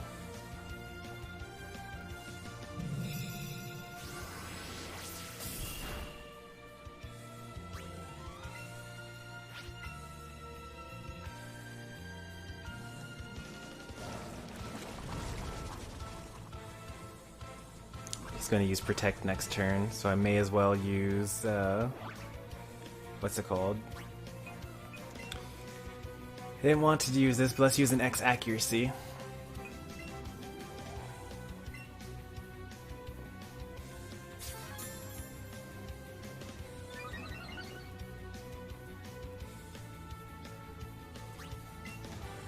Oh, the failed protect actually works out, because now he gets to use another one. Oh, he still missed. That's okay.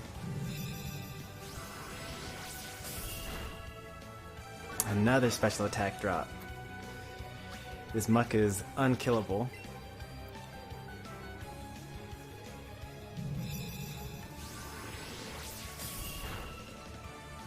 You know a Pokemon that I should do a master run like you?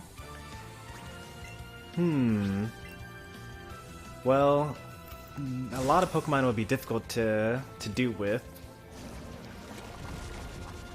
In fact, even with Pidgey, it's kind of difficult to do it with. Yeah, Caterpie would be a difficult one, although Caterpie would not have as much issues here.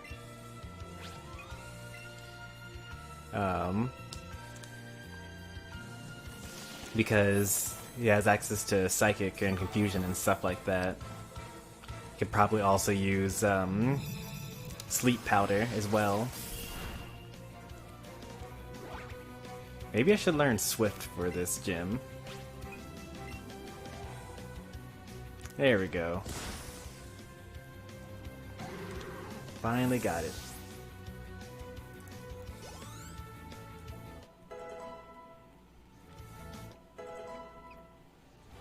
I will suggest, however, that if you decide to do a run like this, that you be sure to use candies, and lots of candies.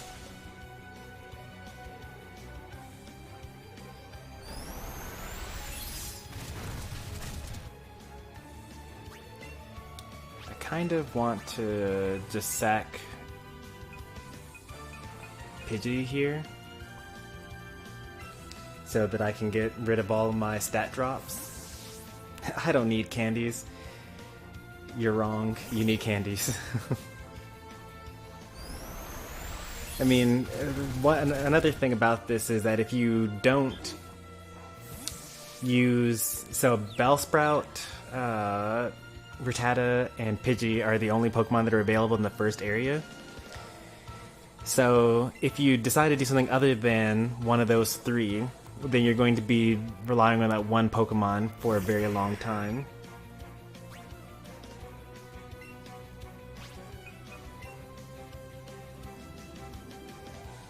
This may sound weird, but I'm someone with more than one personality.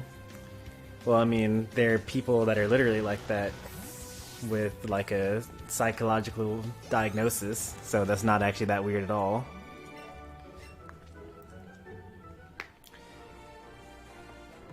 And then they're different and then in addition to the, psychological diagnosis type of multiple personalities, there's also people that use different personas. Like, depending on who you're talking to, maybe you're more formal, maybe you're more friendly, maybe you're more aggressive, things like that. Sounds just human to me.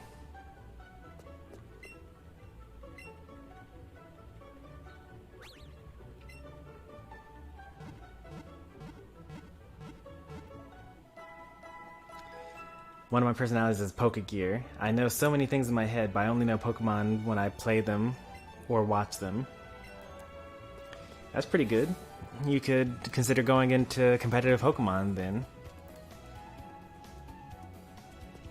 Like knowing different base stat totals and actual base stats like speed tiers, move pools, damage calcs.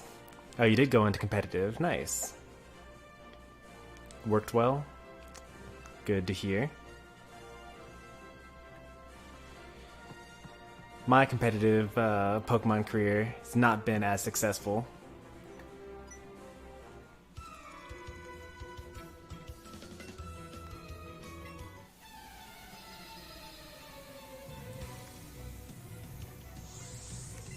I'm sure that I would be one of the YouTubers that you defeat. Because even though I really like competitive Pokemon battling, I'm actually not very good at it.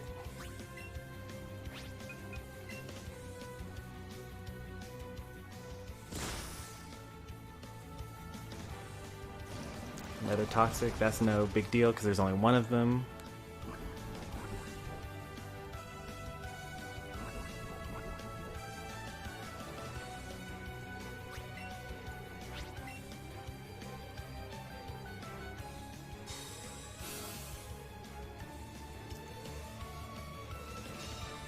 Flygon, Incineroar, Talonflame. I'm guessing this is a doubles team then? He really tried to double protect on me? This guy's just rude. Oh, it's a singles team, okay. I was talking about like VGC competitive. That's way more complicated, a lot more information to have to go around.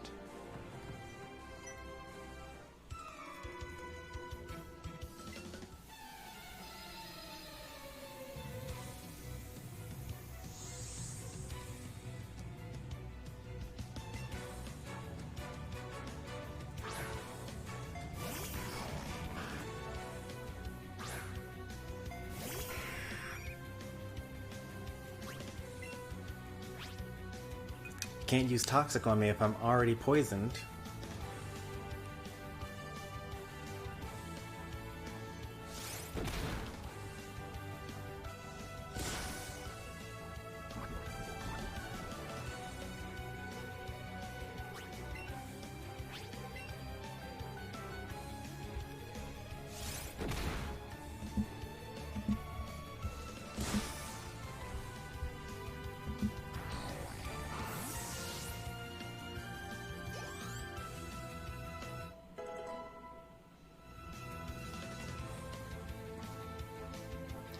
Did you know that many Pokemon that aren't in Let's Go are technically in the game?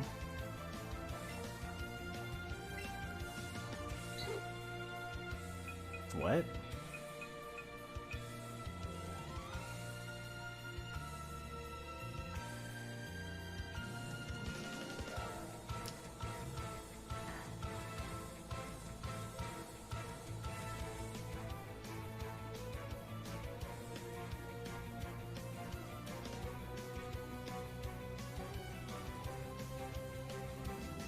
You know that many Pokemon that aren't in Let's Go are technically in the game, it's just their type weakness.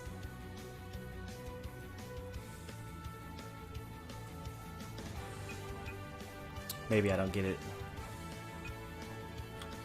Wing attack is fine here, mirror move, actually let's keep that. And let's go ahead and get rid of tackle here. Yeah, it didn't make any sense.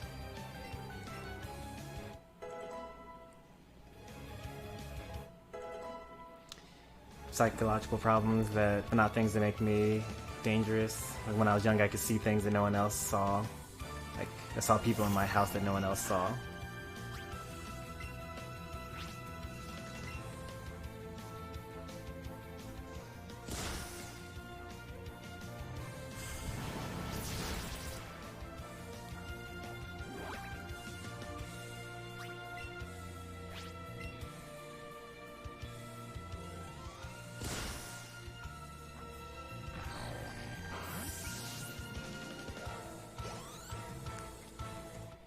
It's getting pretty tough for Pidgey out here. I think it's time for a roost. Did I outplay the Sucker Punch? I did not. I think he's going to use Toxic here.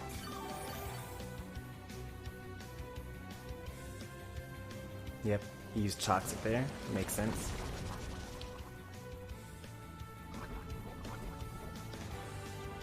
Four days ago, someone at my school called me a demon, and I literally got scared by that, and I ran to the toilets.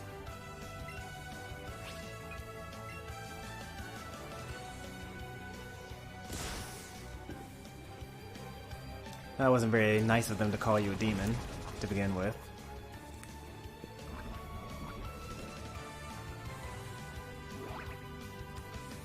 The friendship mechanics are outplaying this Haunter.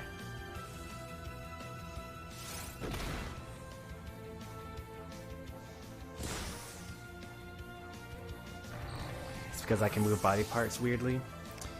That's not that weird. I actually knew a person in college that if they put their hand on the table, they could like wind their elbow all the way around like a corkscrew, like one whole rotation. I know people that when like they take their thumb, most people their thumbs go just straight up and down, but some people, I know a person that can make it go all the way back, bend backwards to like 90 degrees the other direction.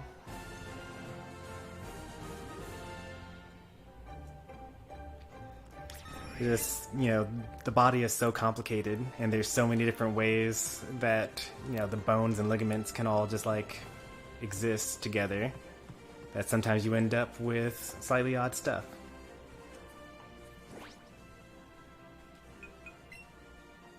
I can break my finger kinda and put it back.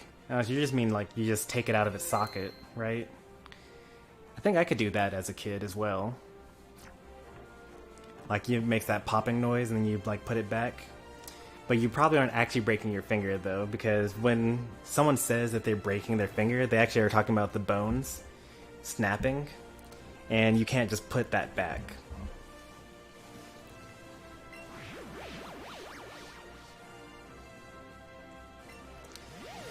This is probably the hardest gym in the run, just because, like, we're kind of underleveled at this point. We probably should have gone to Self-Company first, but also, yeah, since everything in the gym is poison type, I can't use Toxic on anything and stall it out with Protect and Roost, and instead I'm the one getting Toxic stalled.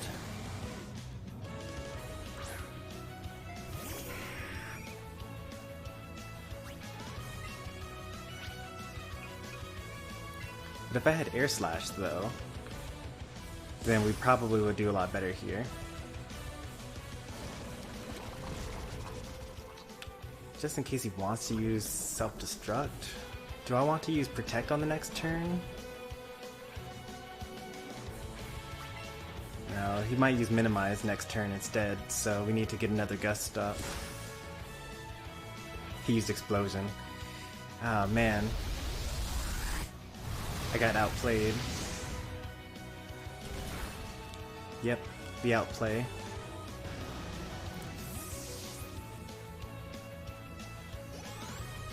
Gonna be a Rattata Master. Good luck on the run. It'll be fun, but also very difficult, I think. I think Bite is still a dark move in Let's Go, so you should be fine in Lavender Town.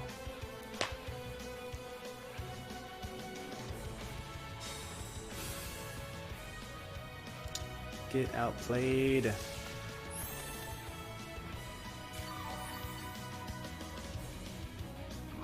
Trying to use Protect. Probably gonna have Minimize on 2.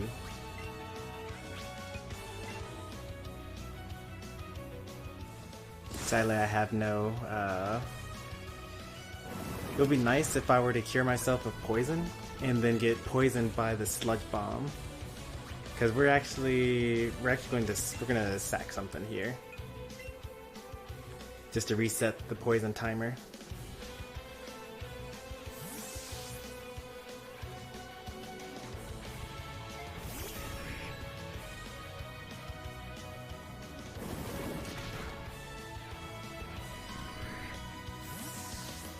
I never finished Let's Go Pikachu because when I got it some weeks later, I got Pokemon Sword.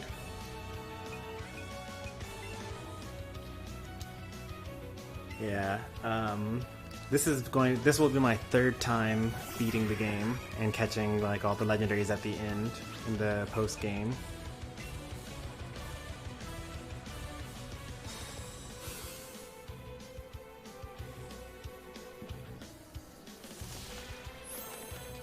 I actually really like this style of gameplay, and I'm actually really hoping for some sort of like Let's Go Johto experience.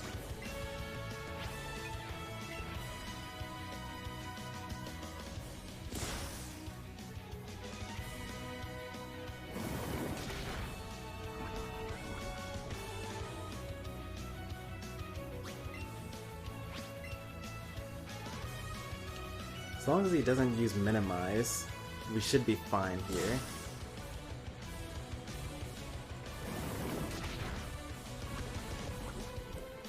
Oh yeah, that's right, because you're also young, so you actually didn't play the original games either, huh? Yeah, it actually would be kind of difficult for you, I guess.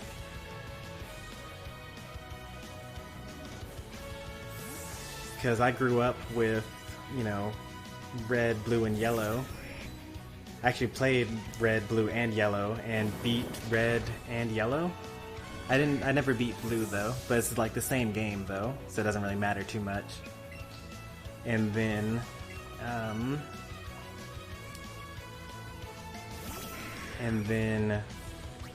I played I played Leaf Green when that came out years later as well.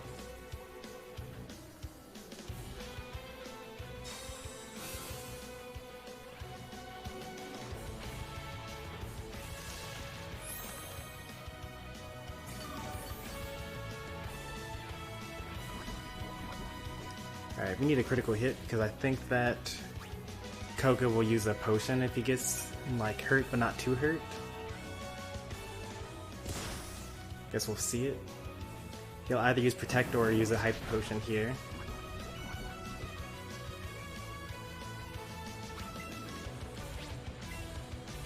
Nice.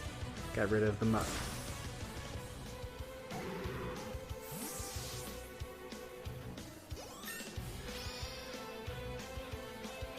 Level 40.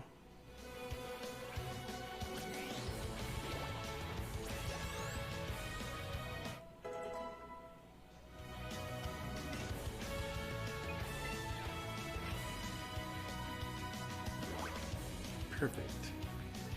Can Golbat, can Golbat even poison me? I don't think it can.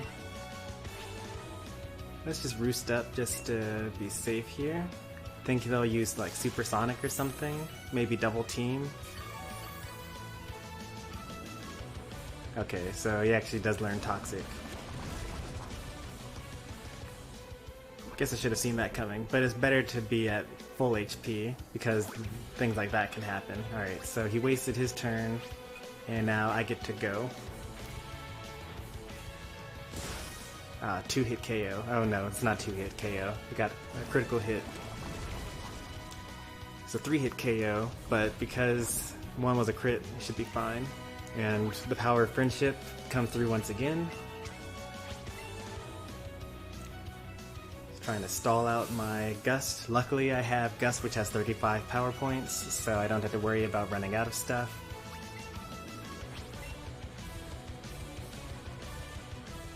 That's a dead Golbat. Last Pokemon.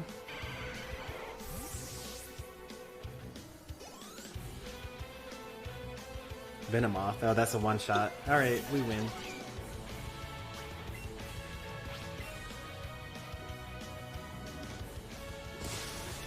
Oh, strong Pokemon.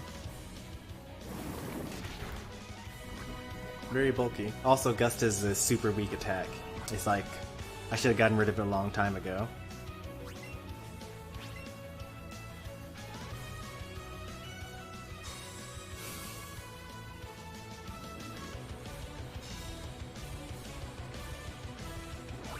Why did you keep it? I haven't learned Air Slash yet. That's the reason. And it's a special move. This is like a minus attack Pidgeot. So Wing Attack would actually have been worse. Not for this gym. Wing Attack would have been better for this gym because, you know, Moonblast kept lowering my special attack and things like that. Let's see, when will I actually get rid of this thing? Pidgeot learns Air Slash at level 62. That's so rough. I'm never getting rid of this. Wow. How sad. Alright, let me see if there's a TM for this. I could learn...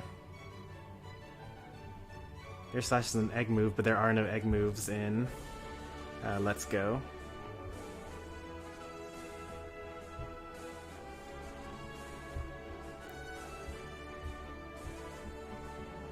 Yeah, well, what can I say? We're gonna be using Gust to beat the Elite Four. Pidgeot learns level 43. Okay, that's good to know. Cerebi is just telling me the, he just gave me the Sword and Shield one.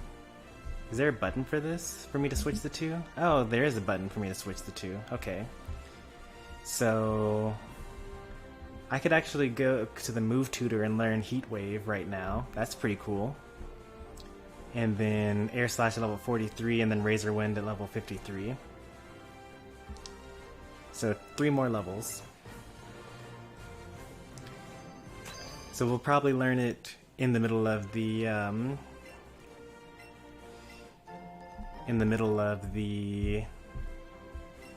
Sylph Company.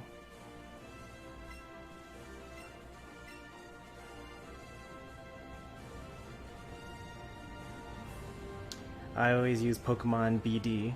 I always use Cerebi.net.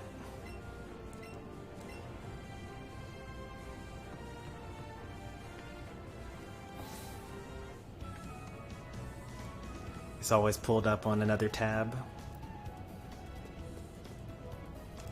That was pretty tough, I'm not gonna lie. Especially that one muck with the Minimize and Toxic stall. If I had Swift, it would have been possible, or it would have been easy. I use Cerebi for raid dens. I use Cerebi to figure out base stats, move pools, egg moves. Yeah, that's pretty much it, actually. Because sometimes you make a Pokemon in Showdown, and it turns out that it's illegal in Let's Go, and that's no good.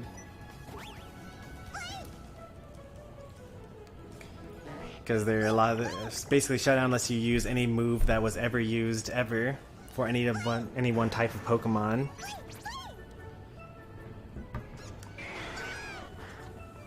But some Pokemon lose powers or lose moves as they go to the next region. For example, Superior can't learn Leaf Storm in Gen 8. Mostly because of Contrary, because Contrary Leaf Storm is busted.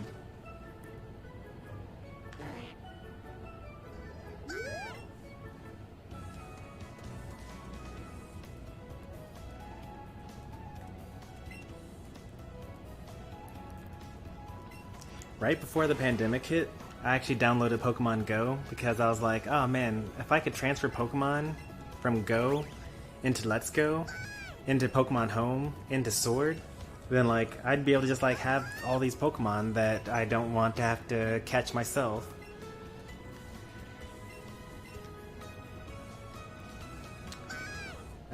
But then the pandemic hit and I didn't really want to go outside too much. Alright, so now we have Surf. Let's go ahead and get Strength.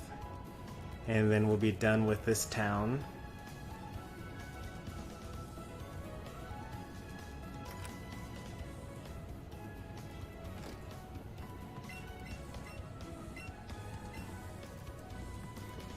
I need to find the gold teeth first, which are on the beach with Team Rocket.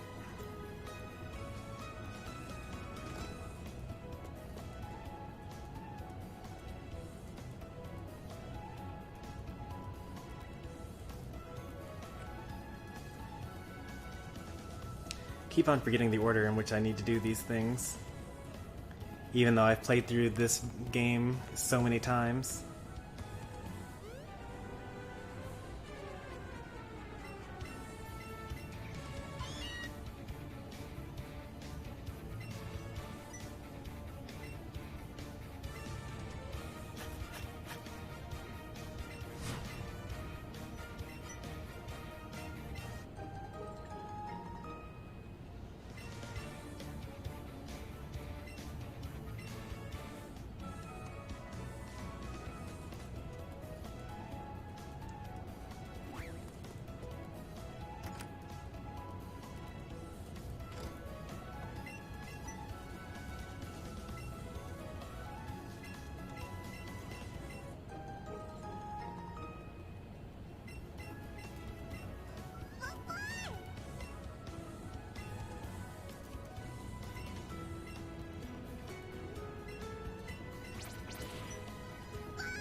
Oh yeah, you're playing Let's Go Pikachu, so you would have Oddish there instead.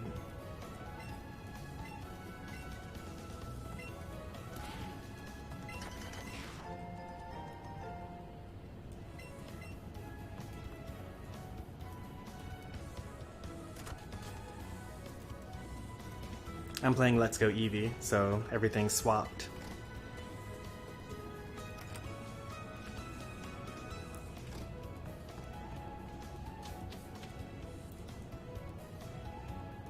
Poor stuck Diglett. Don't worry, we let him out.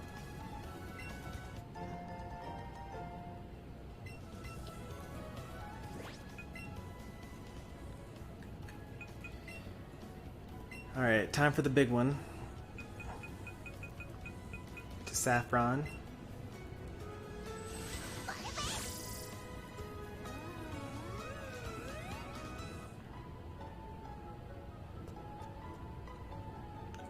When was the last time we healed? Do we need to heal?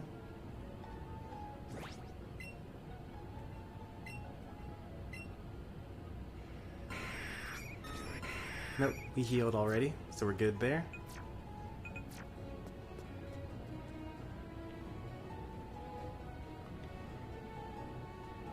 Alright, so this could take 5 minutes if I remember everything right, or it could take like 20 minutes if I get lost.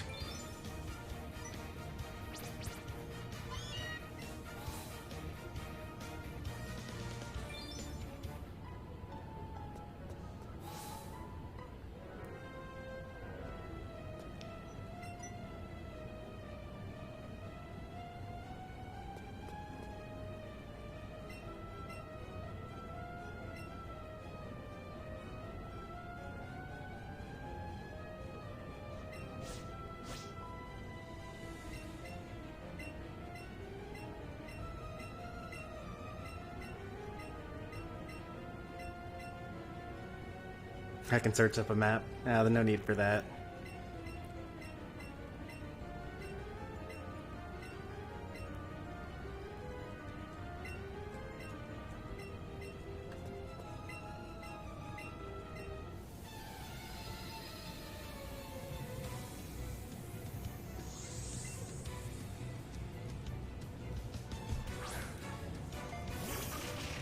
Alright, let's see whether we did things out of order. I think we probably did things out of order. Yeah, about the same order. So all of Koga's stuff was level like 40s, was over level 40, and these guys are like around level 40.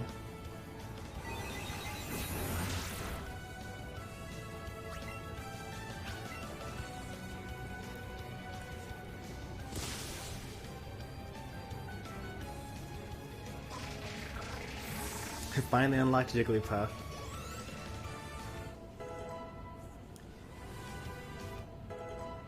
I'm pretty sure there was a way to do that without doing 120 matches. Should I actually learn Whirlwind for just one of these Pokemon? Because for... like in case we find another like minimized set, we can just like phase them out.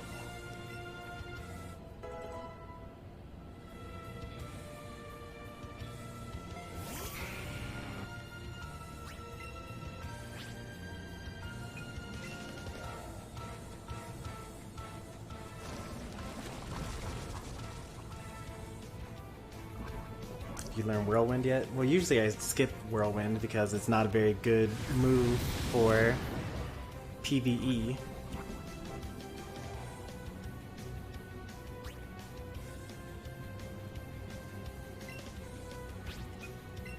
My dad plays Pokemon Go. He doesn't know much about it, and somehow he said Meowth. Instead of Meowth, he said Meloetta. But he doesn't even know that Meloetta exists. Alright, that makes it funny, actually.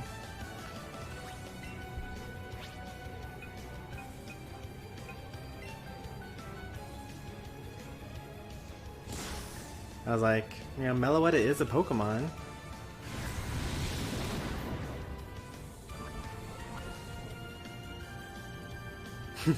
On the 120th map, I started to try because I kept SDing. I mean, you could have, like, done super sudden death mode, or like put the CPU at a 900% handicap or something like that, and then just like killed them without having to just jump off the stage yourself if you really didn't want to keep SDing.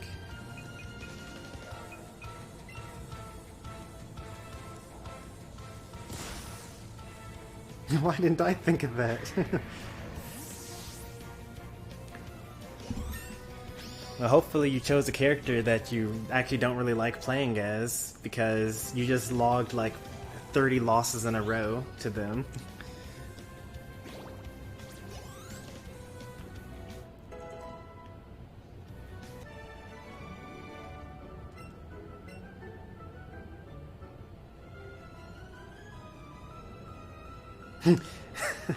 My favorite mythical is Bidoof, and my favorite legendary is Kakuna. This guy gets it.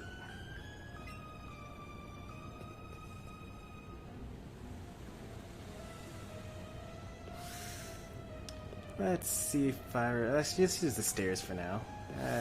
Yeah, we'll use the stairs, because it's more easy for me to remember these things.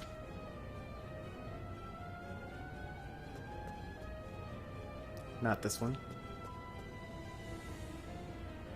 I'll know when I see it. It's like either floor 3 or floor 5. I think it's floor 5 though. It's this one. So this is where we need to go, but we need the key card, which is... so this is floor 3. Let's go to floor 5 now.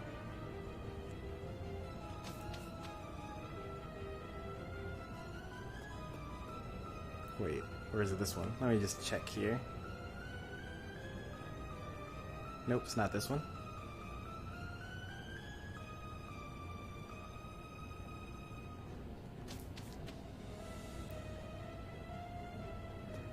Are you gonna turn around? Am I gonna have to fight you? I have to fight you.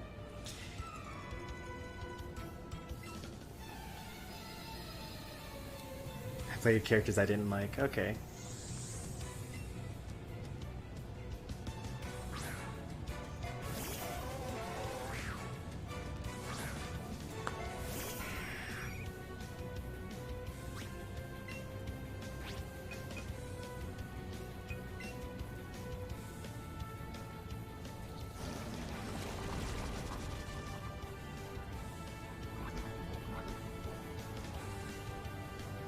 Hypnosis? It's now 12 p.m. for me? You mean 12 a.m., right? Because earlier you said it's almost midnight. It was 11 p.m. earlier for you.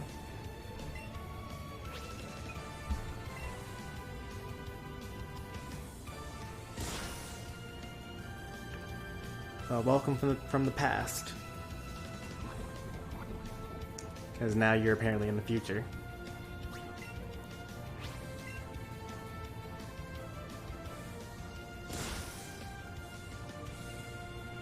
You can use military time. Like, I understand, like, 2300 and, you know, 0.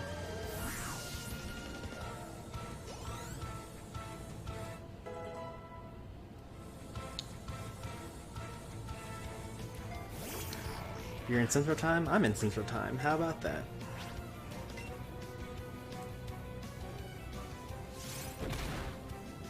That was a critical hit. How much damage did that do?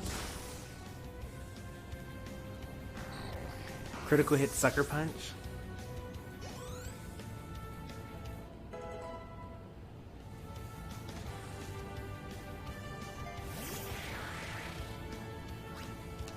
Did 6 damage.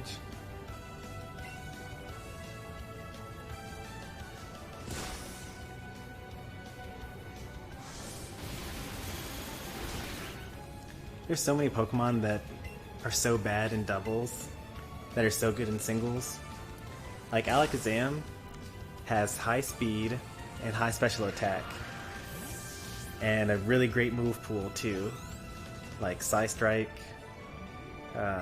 Psychic, Expanding Force, you know, Recover, things like that. All the good stuff.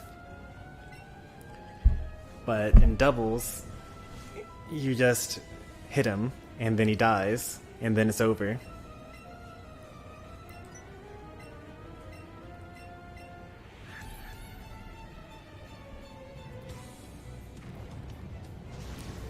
I really do want to, like, make an Alakazam work at some point in time. It's actually the same thing with Gengar. I really wanted to make Gengar work, but I can't. Gengar just dies every time I send him out.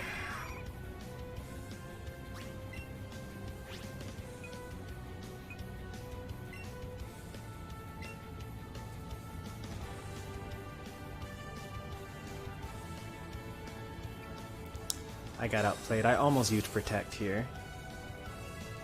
Is he gonna use Explosion? That'd be so awesome if he used Explosion. Oh, that's so awesome. Well, he used Self-Destruct, which is not as cool, but... And also because it's a spread move, it does, like, 3/4. I avoided because of the Shout. Oh, man. I love cheating in this game.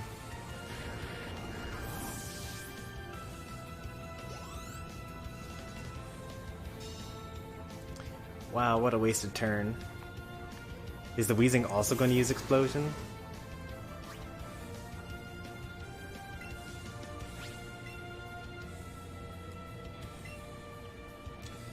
Alright, being serious, my favorite mythical Pokemon is Melmetal, which is the evolved form of Meltan. Favorite legendary is Solgaleo, and my favorite Ultra Beast is Buzzwole. My favorite normal Pokemon is just Flygon, which is the Pokemon you use in your competitive team, which makes sense.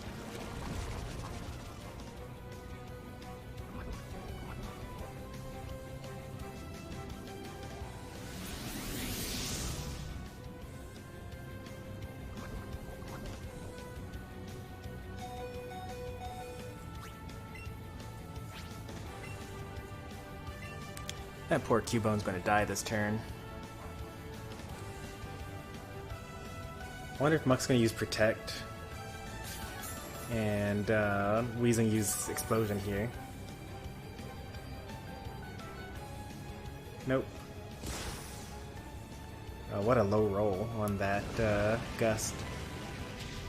We didn't do hardly the damage of the last time. Another Minimize. Or the first Minimize, but even still, that's kind of annoying to deal with.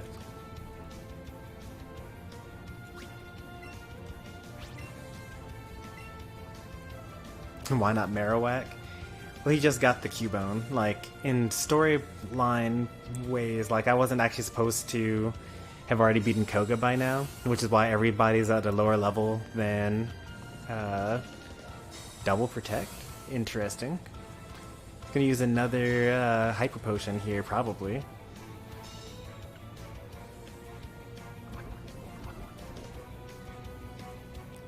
Actually, he might be just out of range for actually using the hyper potion here.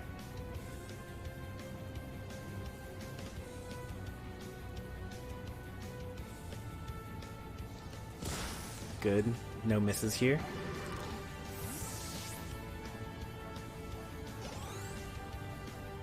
This is the same Cubone that we just got through saving from Team Rocket, like in the previous scene.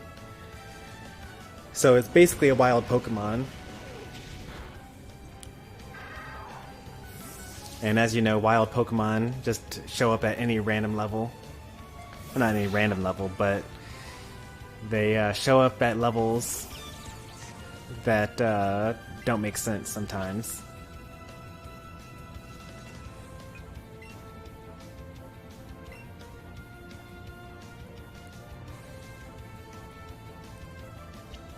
Outplayed.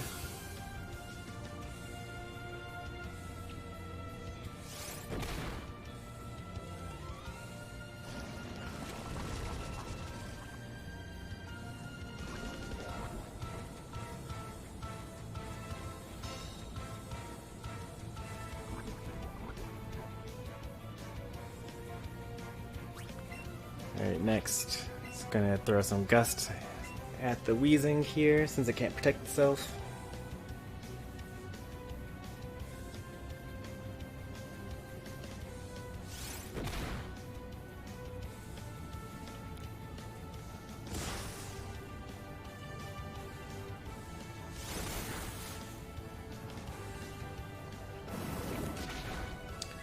For singles, that's actually pretty good. Vigavolt is slow, but has ridiculously high special attack. Flygon is a good overall, like all-around Pokemon.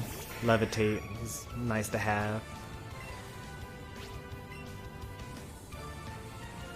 Talonflame has been better in previous generations, but is still like okay. It's got priority on its flying moves when at full HP now.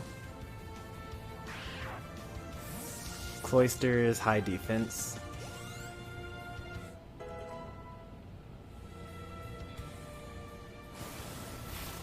And Excadrill is just amazing. Do you use Sand Rush or Mold Breaker?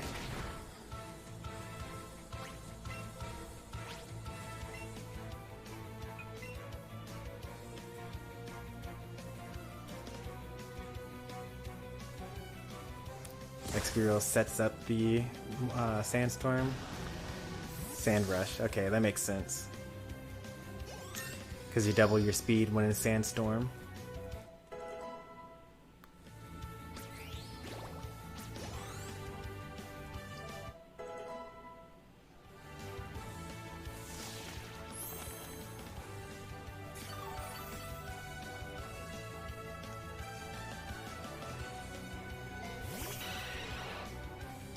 Yikes, now a 2-on-1?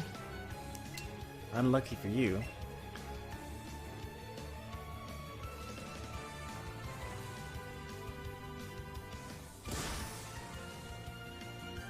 Hey, how come his knows Air Slash? That's not fair.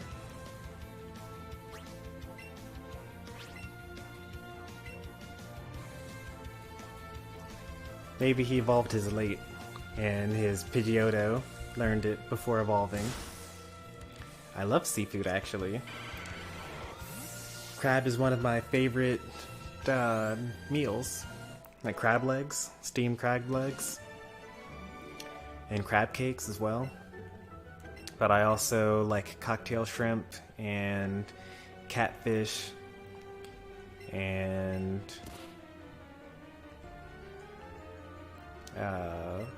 lobster's okay. I like it, but it's not as great as a lot of people make it out to be. I think it's kind of overrated.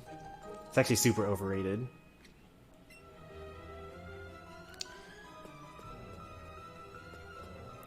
Well, if we have the key card, then we can just go down 2 levels.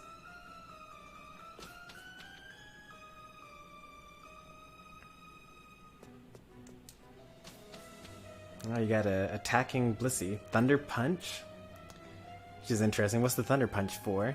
Why not Thunderbolt if you have Ice Beam and Flamethrower and Bulldoze? It's also kind of wondering what the spreads would be on that.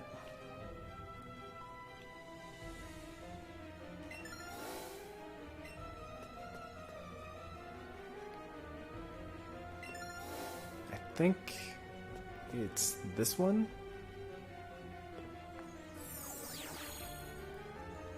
Yeah, it's this one. But, oh yeah, so this one leads us to the hospital, which is what we want to be right now.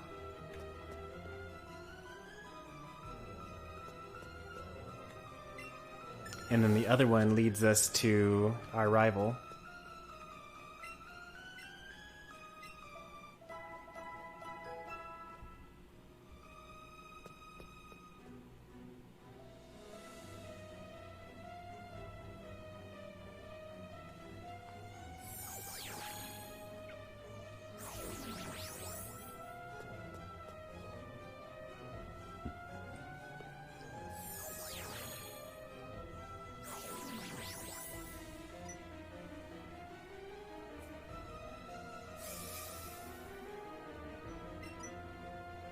You're gonna battle us again?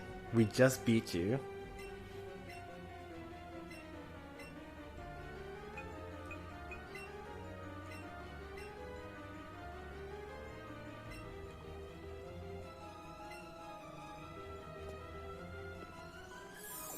Alright, that was perfect. We actually took almost minimum amount of time. Like, if I knew ahead of time that,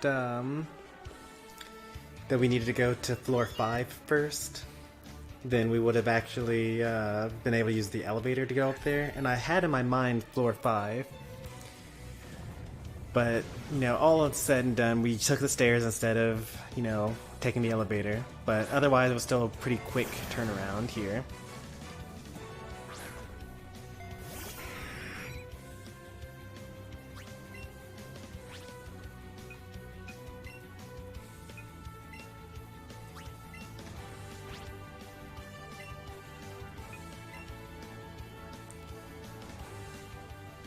Arbok, it will outspeed this other Pidgeotto and will use Poison Jab and will knock us out in one hit. So, oh, it used Glare this time. Interesting.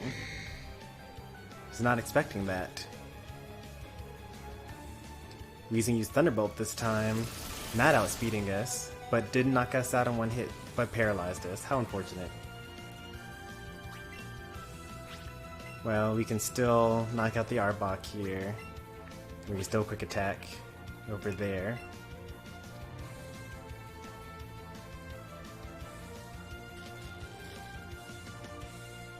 Even with the paralysis, we outsped the Arbok.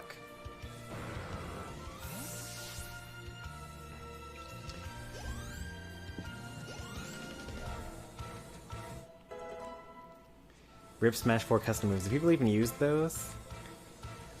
Yeah, they did. For a very short while. There are even a couple of tournaments that were centered around it. Pound in Maryland every year had custom move sets every time.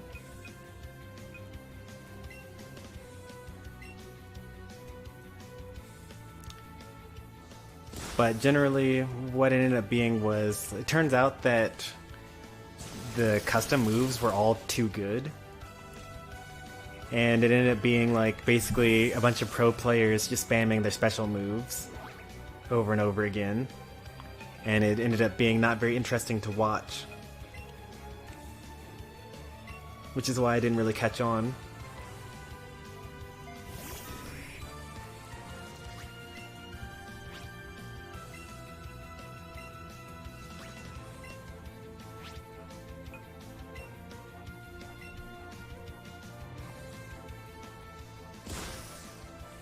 My third most experienced matchup is probably Captain Falcon. I don't really like Little Mac.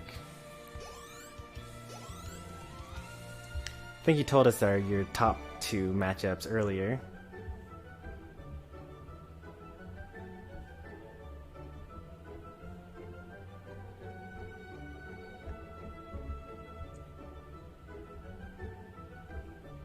but it's too far away in the past.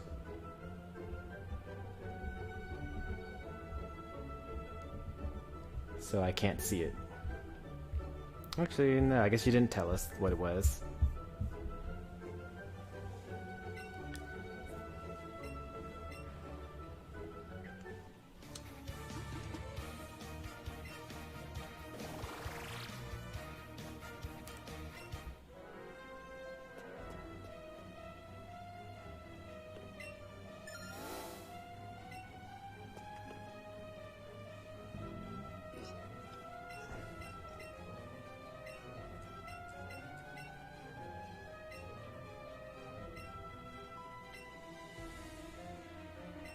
Incineroar, I do remember you said that, yeah.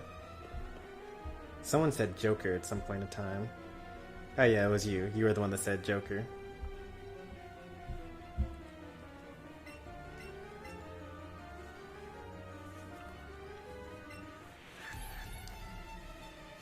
Didn't bother healing, probably don't need it. Let's go, Giovanni. You only have 3 Pokemon this time. Persian with your Fake Out probably will stop me from getting a Toxic off turn 1.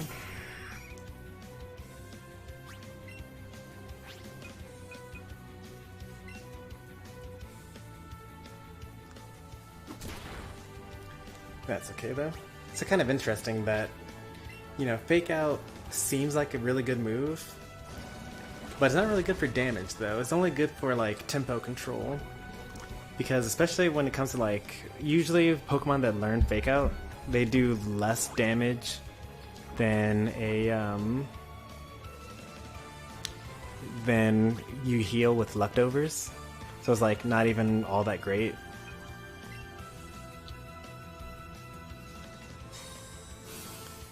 It's 2 more levels and then you can start using Air Slash. Actually, no, 1 more level, right?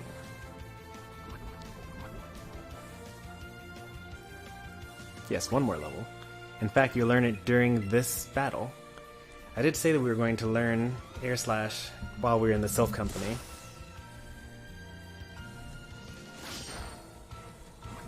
I just didn't know it was going to be at the end of the Sylph Company.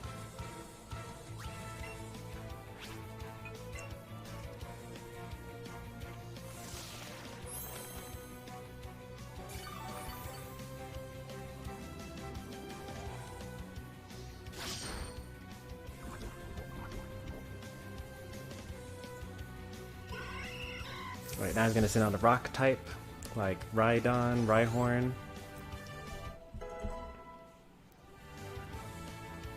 Yeah, here's the Rhyhorn. Its strongest attack is Rock Throw, which shouldn't be too big of a deal.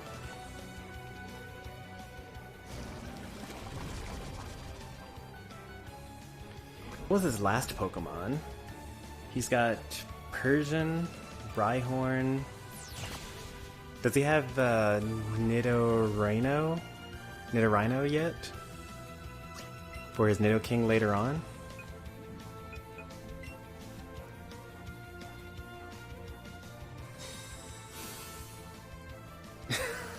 If Paper Mario makes it into Smash, I will eat my shoe. I always wonder about the 6 characters in the next DLC pack. Like, in the previous one it was 5, and then they said this was going to be 5, and then they said, oh wait, never mind, we decided it's now going to be 6. I think that Minecraft Steve was kind of forced to be in the DLC pack. I think they had already decided these are going to be the 5, and Nintendo said, you really need to put Steve into Smash. And no matter how many times Sakurai said no, they said, you really need to do it. And so finally he was like, alright, fine, we'll put Steve into Smash. So now you get 6 characters instead of 5.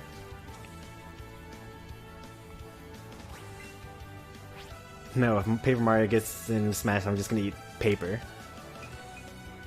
One or the other. You could do both. You could make a paper shoe and then eat it.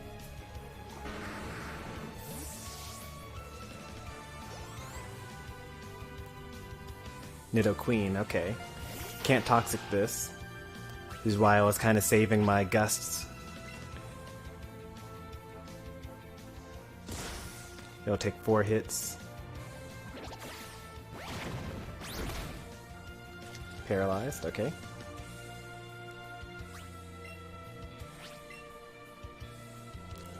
Still outspeeding the Nidoqueen, even while paralyzed, having my speed cut in half. No big deal.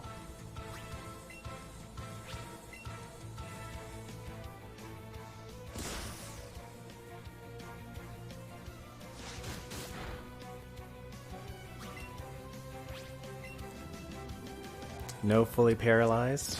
Nice. Yeah, Pidgeot just pull him through for me. And as a reward, we're going to ascend.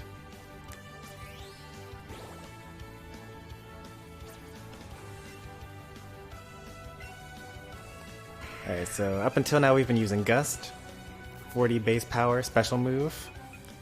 Now we're going to be using Air Slash, almost twice the amount of power. But yikes. I might need to get rid of Protect for this, though. Because I'll only have 15 of them. Which means that I don't think I'd last very long. Maybe I'll get rid of Protect. I'll have Toxic and Roost, and then I'll like actually defeat things with Air Slash. I can always relearn Protect with a TM, so that's fine. Because I gotta go through the entire Elite Four, basically, with just this one Pokemon. So I'm going to need to have as many things as possible here.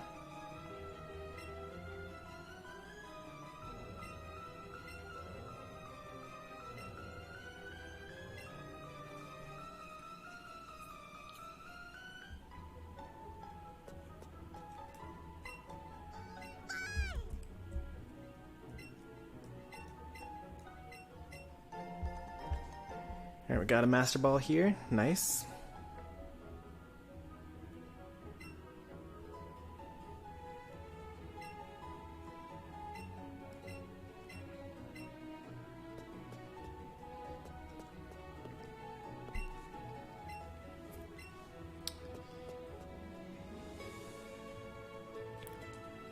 Did we get healed by the cutscene? No, we did not. Alright.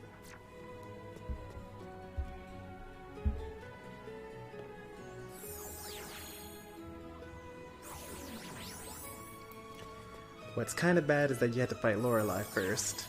Or maybe that's actually what's good. Get the difficult one out of the way first. With all of her ice-type attacks and whatnot. I mean, I'm not too worried about Lorelei. Because, as you've been seeing us get hit by electric-type attacks, which are also super effective, and they have not been hurting us very much.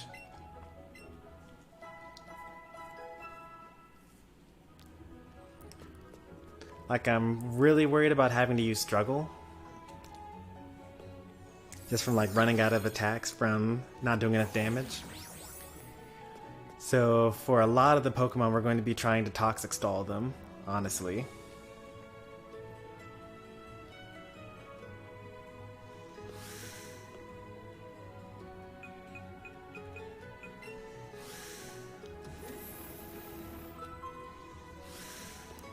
Alright, now we're going to start doing twice the damage we were doing with Gust, using our Air Slash, but we have a chance of missing now.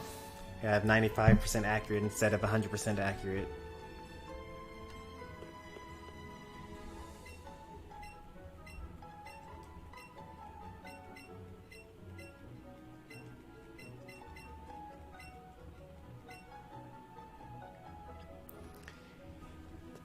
We might have to go into a training montage right before we go to Elite Four, where we like finish catching a bunch of Pidgey.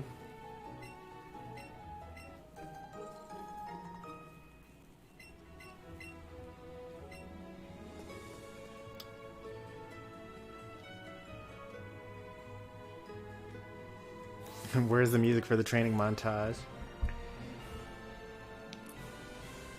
I think that the gym theme isn't that bad of a training montage music. Oh.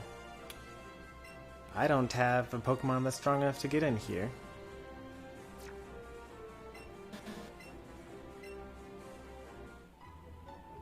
How awkward.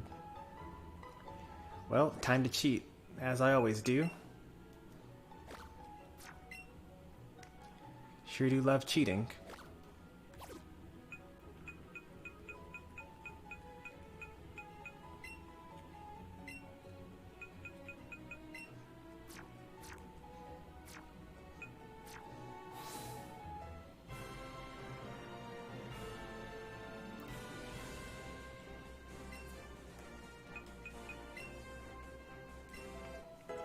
Yep.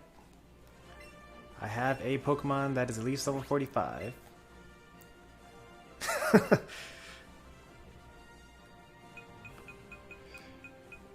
That is a quote.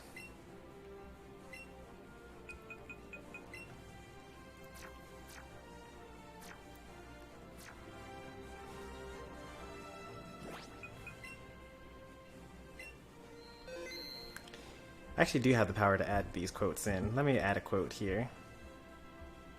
Who honestly says that?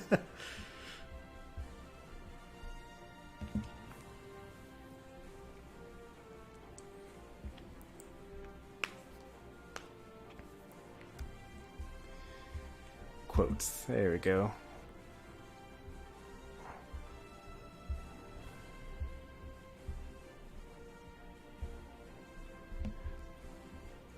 Well, time to cheat like I always do. Stormy Sensei 2020. Add quote. Game is required? That's weird.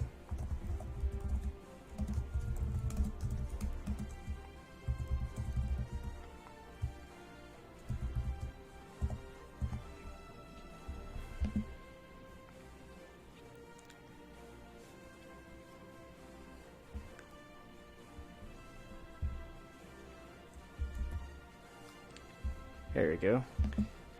Wonder if what's the command for setting for actually writing the quotes?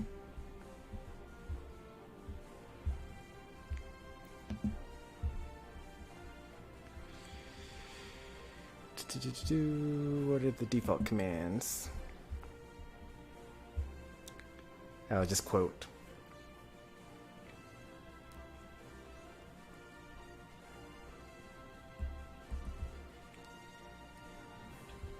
If you speed run a game, is it cheating? It's only cheating if you use cheats in the game. Usually speedruns have different categories depending on whether you're allowed to cheat or not.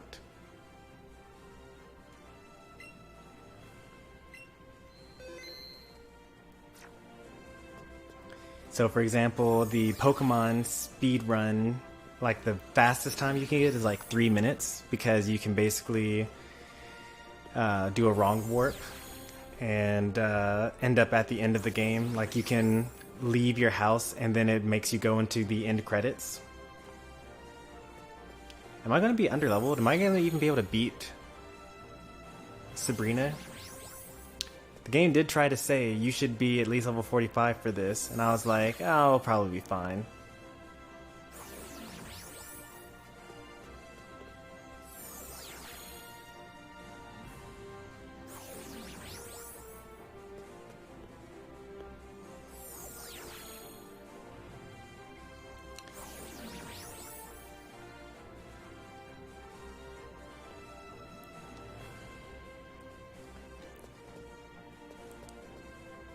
What other games do you cheat? It seems like you cheated in this game. Well, I certainly cheated in this game, because for one thing, this Pidgeot that I have should not be this strong. I used candies, which you get from catching a lot of the same type of Pokemon, but you don't even have enough money to catch enough Pokemon to get to this level of power. And I transferred it from a previous save file. And then, in addition to that, all these Pokemon here that I caught, I didn't catch any of these Pokemon. I transferred them over from a previous save file.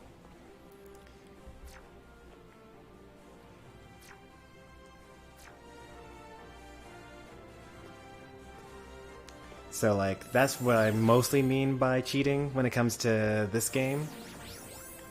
But in that same way, I also cheat in Pokemon Sword. Like, in all my other save files for Pokemon Sword, I also transferred Pokemon from previous save files in order to, you know, go through the game more quickly.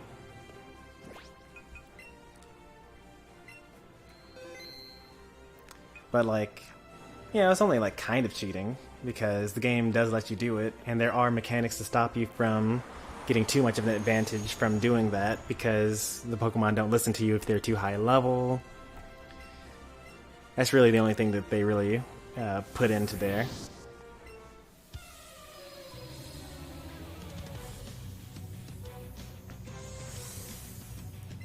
Have you guys heard of the Rayman 2 piracy policy thing? No, what about it? Is it like... I know there's some games where, like, if you play a pirate version of the game just, like, doesn't really work for you at all. Like, in the game Mirror's Edge, where you're supposed to, like... Did I miss? Yeah, I missed. Okay. Luckily, this is a special Pidgeot, not a physical one, so the reflect doesn't matter. But if he uses light screen, I'll just be annoyed. Alright, he used Psychic here. That's good.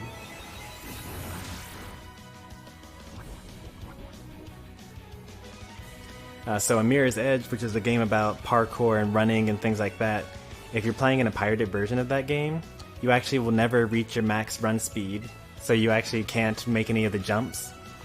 So you actually can't actually beat the game, and you can't even really get past the first level.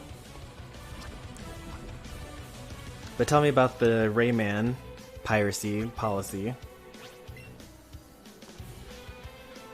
And also, we just missed our Air Slash. There's that 95% accuracy instead of the 100% accuracy of Gust. But, chance to flinch though, can't really argue with that.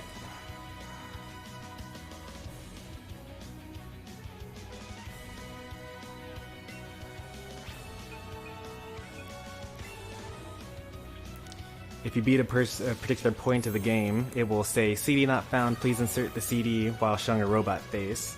Nice.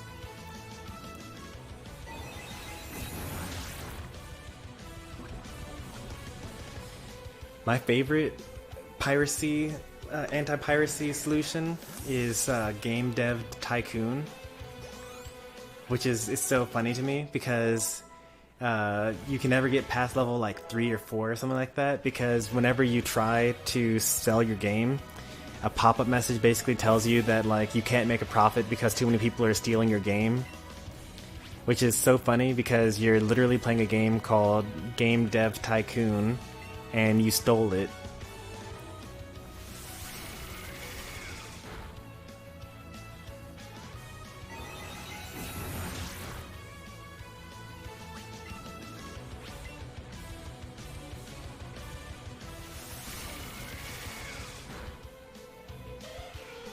Speaking of which, by the way, Game Dev Tycoon came out this week for the Switch. It's on my wish list.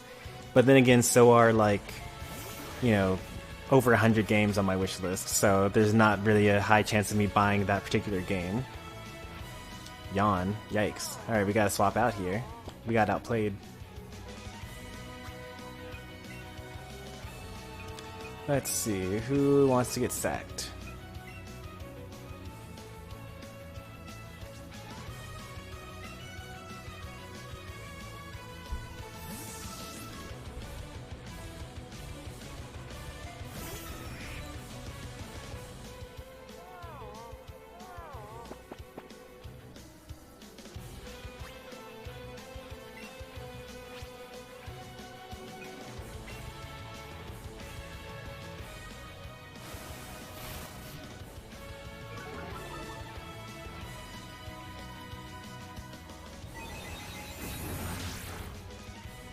Yeah, that's one of the main reasons why I no longer buy things that are illegal.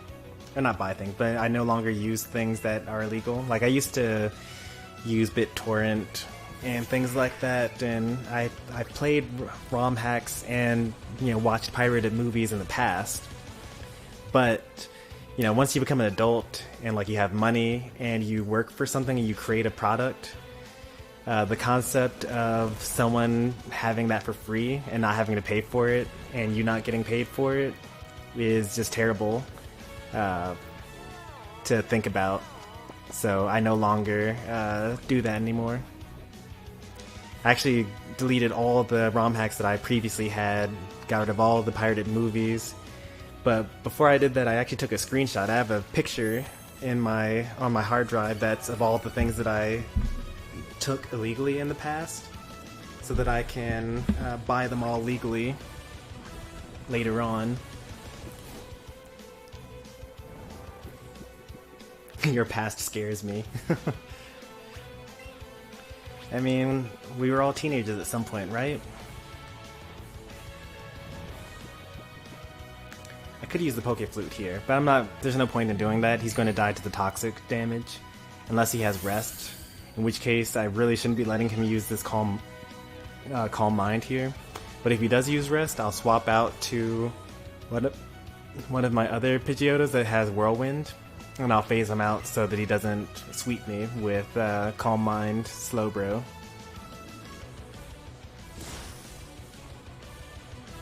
But he's got Psychic, Calm Mind, and Yawn. It's probably unlikely that his last move is what's it called? I don't like having a special defense drop, so I'm going to swap out again here. Make sure it's not a Whirlwind. Well, actually, after this will be the last Pokemon, so it doesn't matter. I don't need a Whirlwinder.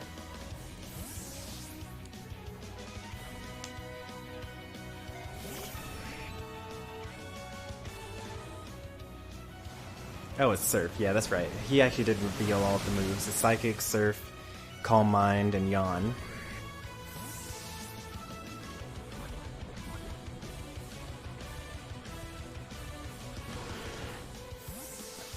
I got a lot of games on my Wii by downloading a mod that gives me a whole bunch of games that were on the Wii. Yeah, I've heard of that. My brother-in-law actually does that, I think. He's got like this disc that basically has access to like homebrew or something like that. I forget what it's called, but it's not homebrew. That's the different mod tool. But he basically is able to play a whole bunch of GameCube and Wii games from just one memory card.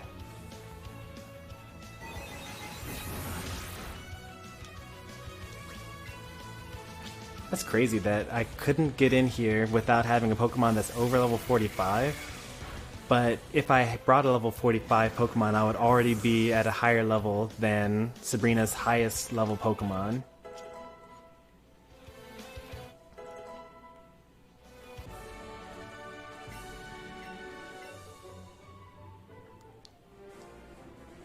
I think we'll do the training montage now. And then maybe end the stream, and then we'll just clean up the Elite Four and everything else after on the next stream, because we're about to hit the 3-hour mark now. I'm starting to think that we're not going to be able to finish tonight. Or I mean, we would be able to finish tonight, but I want to play Smash today as well, and I also need to eat. I'm starting to get kind of hungry. I also need to go grocery shopping now that I think about it.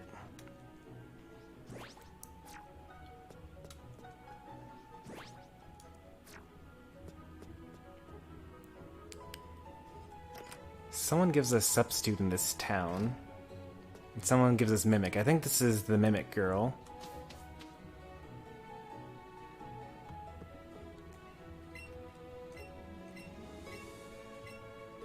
Yeah, so it's not... I don't want this one. Which character is it? Is it Ike? It's not Ike. Although I have actually been thinking a lot about Ike lately. I subscribed to this YouTube channel called Solo Jones. He's like a mid-level Ike player that's, you know, trying to get good.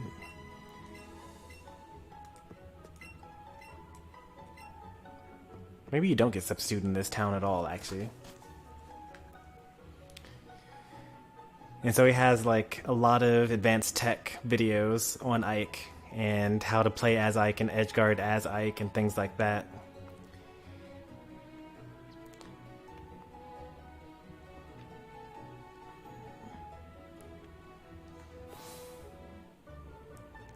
No, but today will be a King DDD day.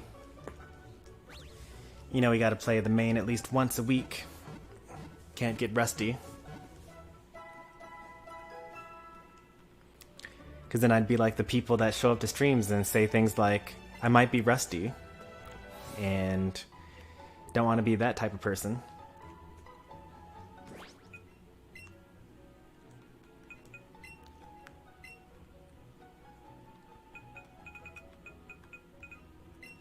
Oops. I don't want to be in Viridian City. It's okay. Viridian City is just as good as Pallet Town, which is where I was actually going to go. So now we're going to catch a whole bunch of Pidgey. Because every Pidgey that we catch boosts our catch combo. We don't need to use Great Balls here. We can use Pokeballs.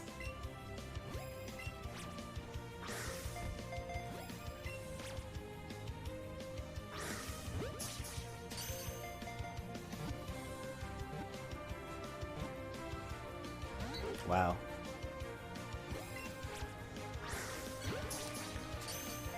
Failing to catch a Pidgey in the Pidgey Master playthrough.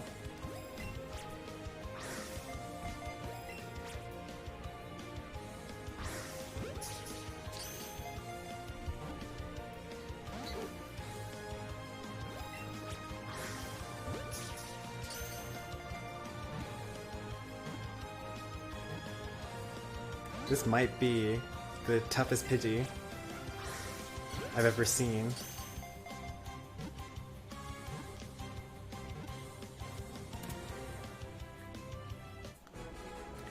This Pidgey is the chosen one.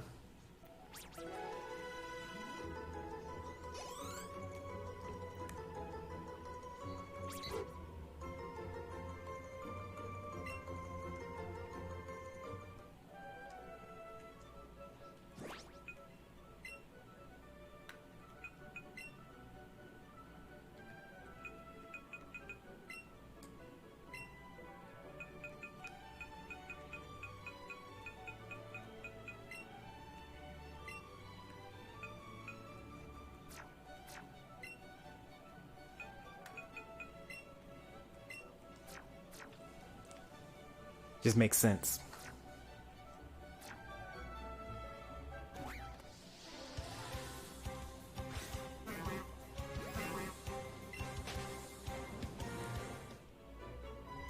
Leon tries to catch Eternatus with a regular Pokeball. I mean, that's what I always use to catch legendary Pokemon.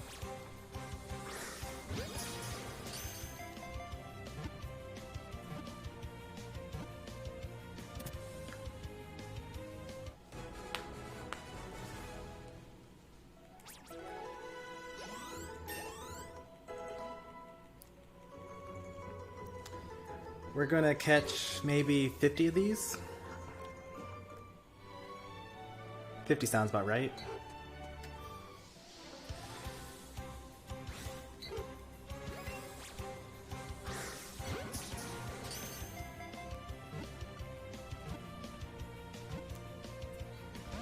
This one broke out as well.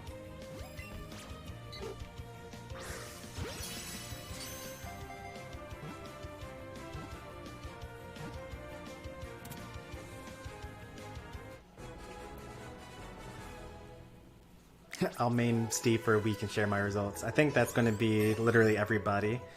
Everyone's going to pick up Steve for like a week. And then like, in the end it's going to be only a few people that actually end up maining him. Myself is included. I'm also going to pick up Steve for like a week.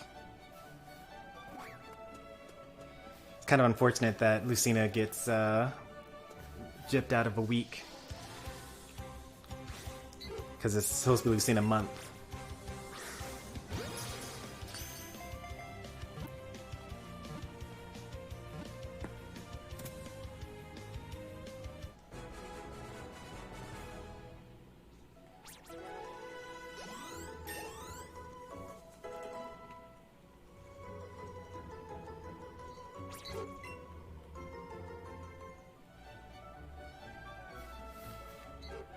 heard one. Where is it?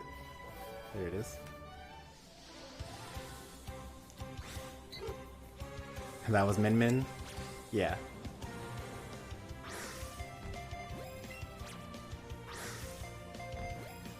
Outplayed.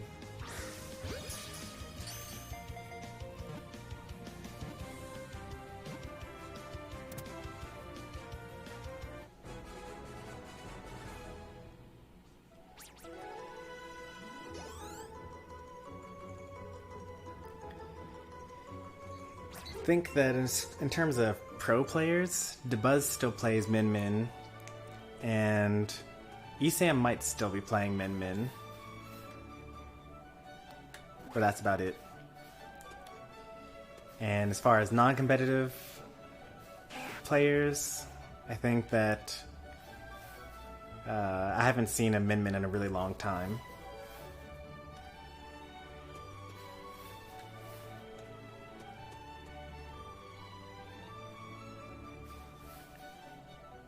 Did we catch all the Pidgeys? Are there no more Pidgeys left?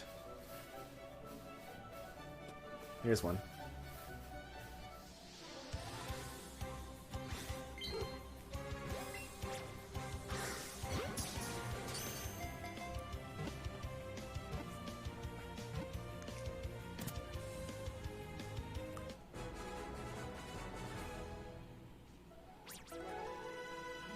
Eight quick candy, that's pretty nice.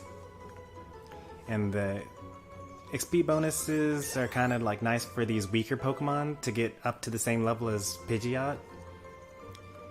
But it's not that important. Like, I really like this area because you can easily get a bunch of quick candy and you can get some Pidgey candy as well.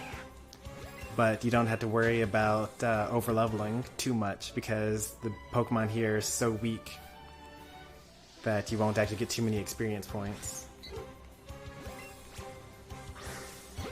And they're also really easy to catch. You can basically catch them every time with a Pokeball.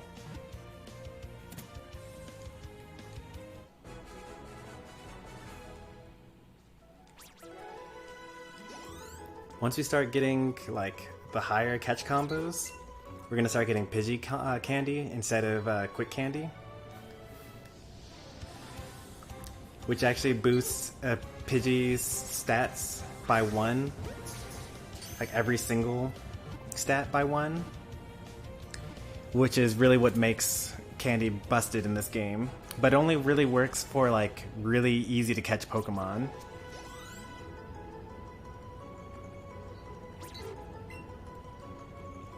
Because something like Eevee candy, I tried getting Eevee candy when I went through my main playthrough. Because like your main Pokemon is an Eevee. So you're like, well, if I catch a whole bunch of Eevee in a row, then I'll get Eevee candies, and then I'll be able to max out this Eevee. But Eevees are really hard to find, and they're kind of also hard to catch as well. So it ends up being like not very good.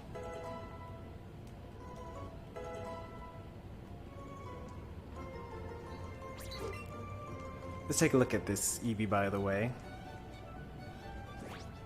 This chosen one that took like 20 Pokeballs to catch. And we eventually got it. Neutral natures, gross.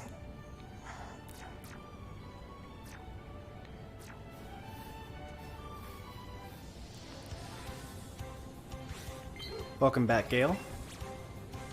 Ooh, that was a terrible toss.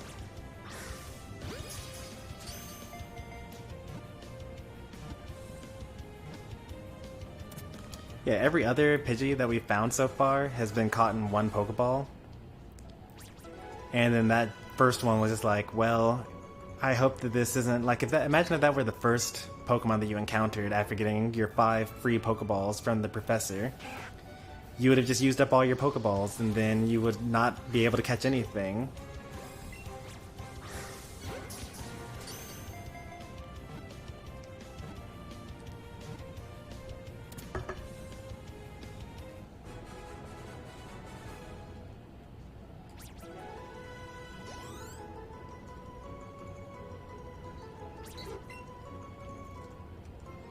I forget whether things start getting crazy at 28 catch combo, or is it 32 catch combo?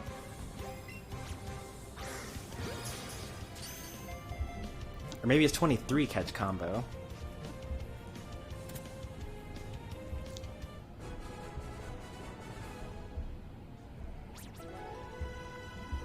Let me see. Let's go Pikachu and Eevee.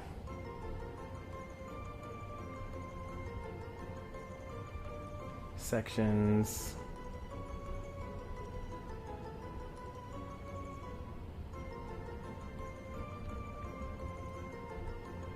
Rare spawns. 32, or 31 actually. 31 and higher is what we're looking for.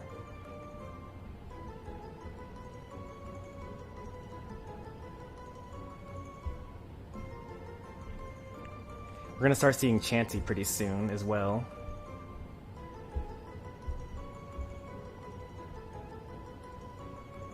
Here? No, not here. Not in Route 2 or Route 1.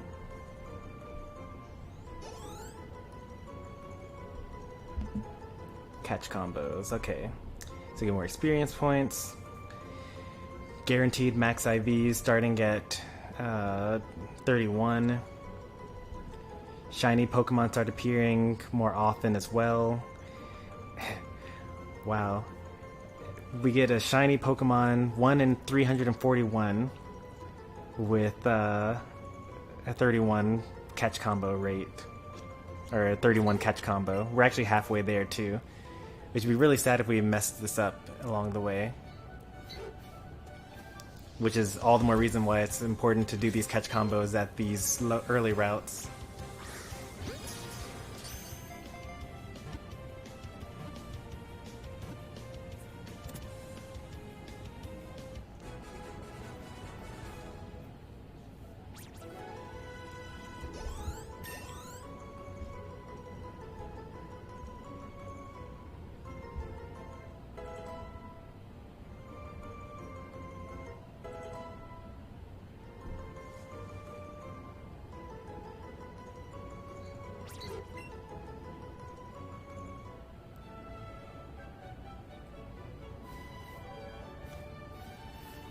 Oh, I heard one. Here it is.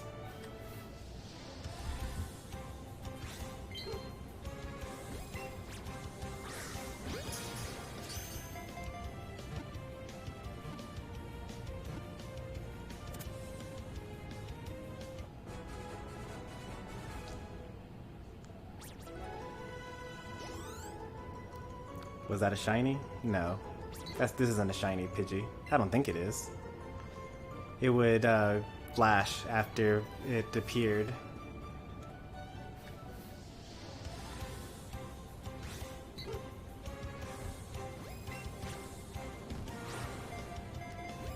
I feel like that should have worked because it touched him, but whatever.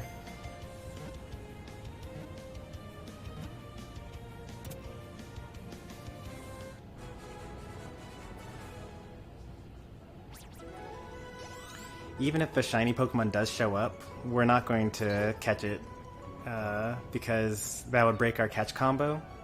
Unless it's a shiny Pidgey, then we would catch it. But shiny Rattata, shiny Bellsprout, no such luck.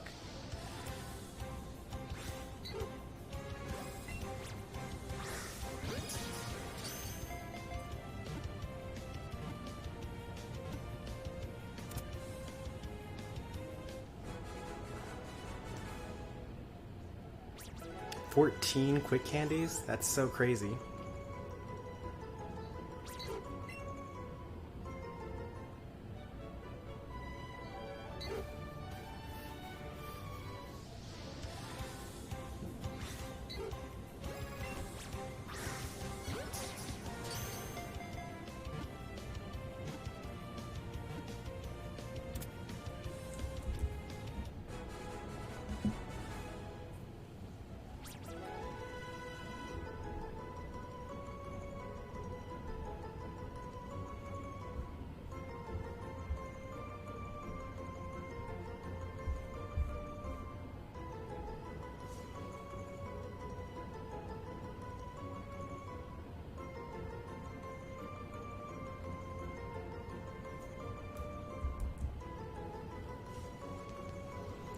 I might start doing some excellent tosses instead, now that we're getting higher up there, because that will also increase the chances of getting getting Pidgey candy. I was just looking it up on Cerebi.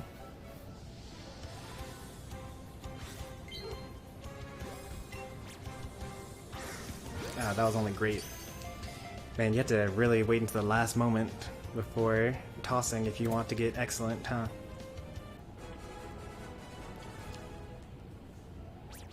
$15 quick candies, that's a lot.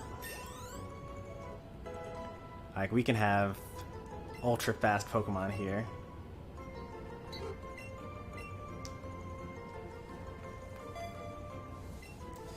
It's a shame that all this candy power doesn't transfer over into other games.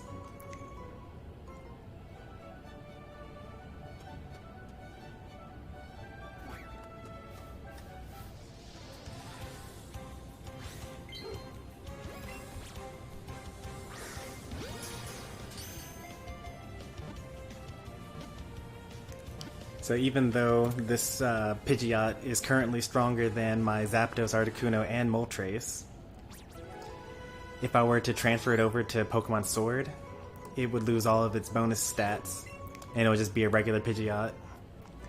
But I'll know, and you'll know, that it was once a legendary Pokemon. So of course I have to use this. Like, if Pidgeot becomes available in Sword and Shield through the DLC, I have no choice but to use this Pokemon in battle.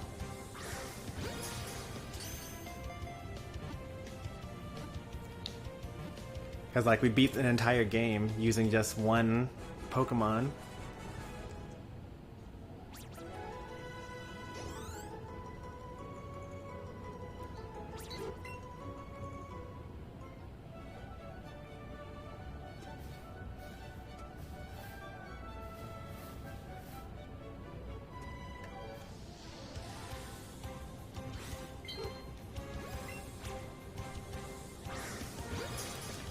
Man, we really can't get the excellence, huh?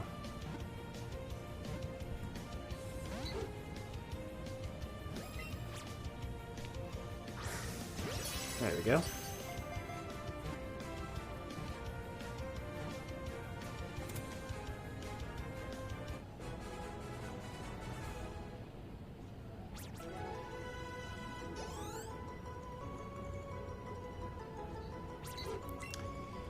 Alright, 7 more.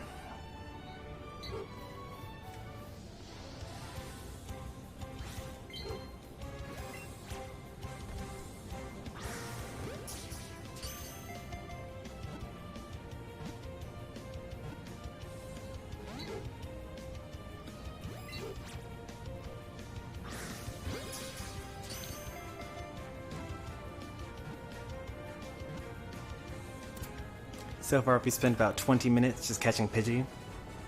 Not bad. Haven't really gained too many levels from it either. But it'll all be worth it if we get even just a couple of Pidgey candy at the end of all this.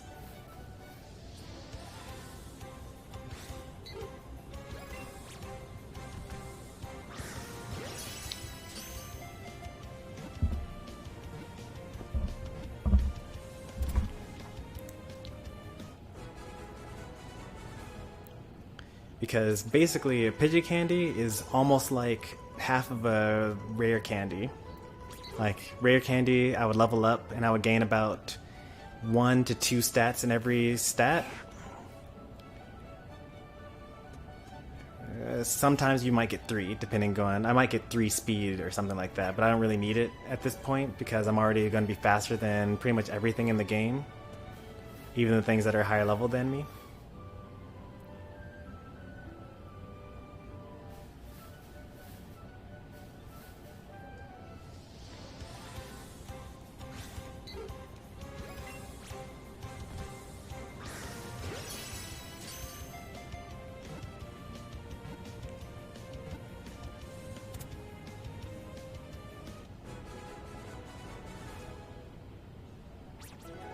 Oh, Nap Berry.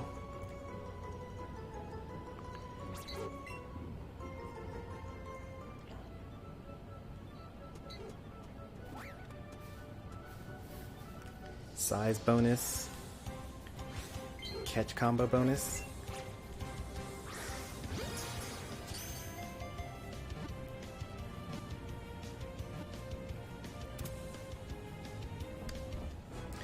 And also we get to, if we give all of those candies, not all those candies, if we give all the Pidgeys to Professor Oak, there's a chance that he gives us more candy as well.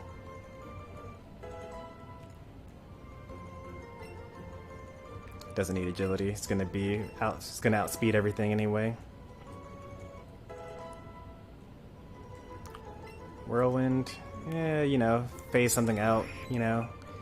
This is my attacker. This is my speedy one. Doesn't need Gust. He can get rid of Gust for Whirlwind. It's no problem.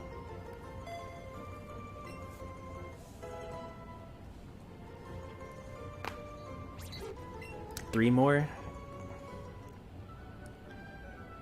Until we're at the optimal catch combo. And then from there, we'll catch maybe like another 20 more for candy chances. And then we'll be done with the stream. And then we'll take on the rest of the game with our souped up Pidgeot.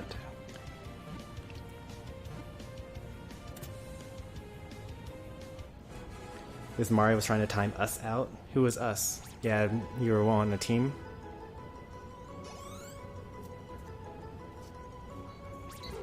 Or do you mean like you and your brother or something like that? Oh, time me out, okay.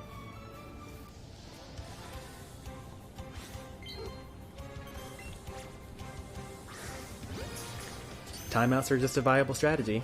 I don't know, man. If you play a faster character that can run away and use projectiles and things like that, at least try it.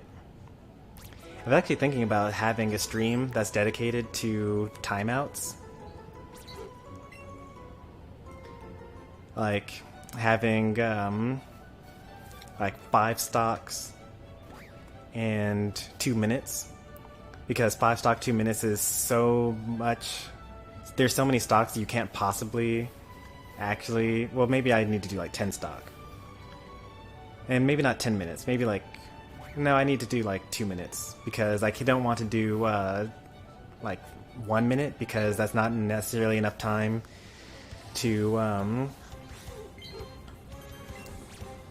like establish a lead.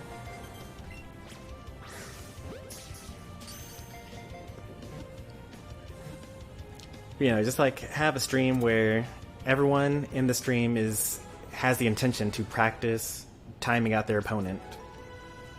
And like have that mindset of like having a stock lead or a percent lead and keeping it. And having that as a end goal. I would think it would be fun. I'm not sure if chat would find it very fun.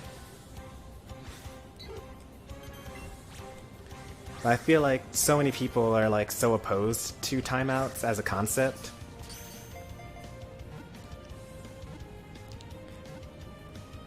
Even though like if you were to play in tournaments, you should be used to your opponent deciding to do that against you. And like if you were to learn how to play against someone that's trying to time you out, and also play as someone that is trying to time out your opponent, then I think that you would be less opposed to the strategy as a whole.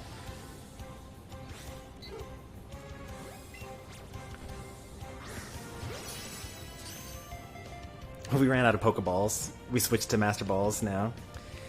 If we need to be, well actually, there's no reason to be careful. We actually have over 200 Great Balls. So if we were to somehow run out of all our Great Balls, we would then go to Ultra Balls. And then we would accidentally use a Master Ball on a Pidgey that's like level 3 in the first area. But we don't have to worry about that. We have like so many Great Balls.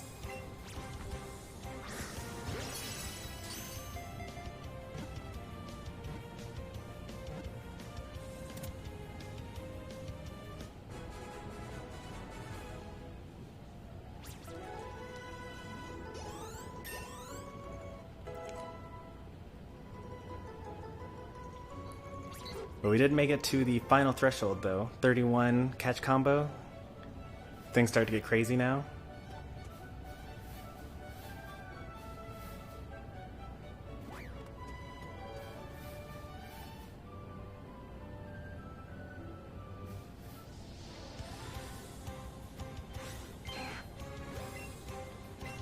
If you catch anything else, or if the Pokemon runs away from you, or if I save and close out of the game, then my catch combo goes away.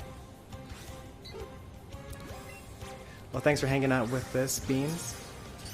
I'll see you in a bit. Or maybe not a bit. I'll see you when you next stop by a stream. We'll be playing some Smash in like an hour from now, something like that.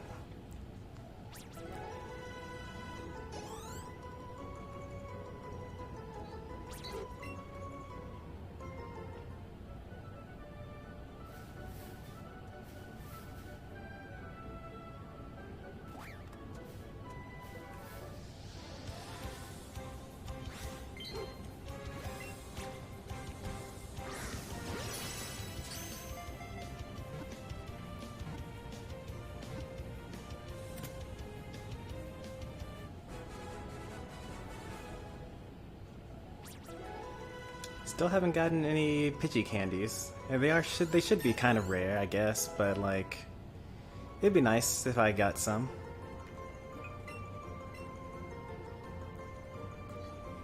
I really hope that species candies are not locked behind like beating the game or something like that.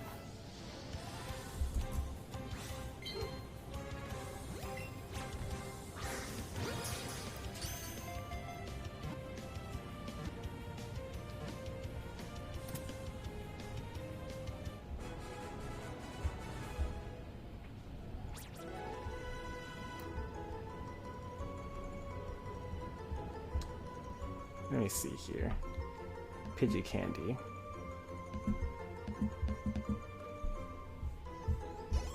Can't look it up that way. Alright, so let's look at the item decks maybe? Let's look at Pidgey itself.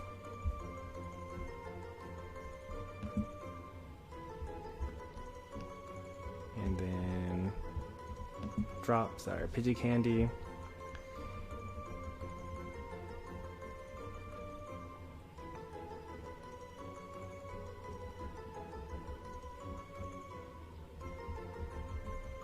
Doesn't say anything about you have to beat in the game in order to get them. So it's probably just a really rare drop. That's fine. Let's get rid of some of the Pidgey that we currently have though.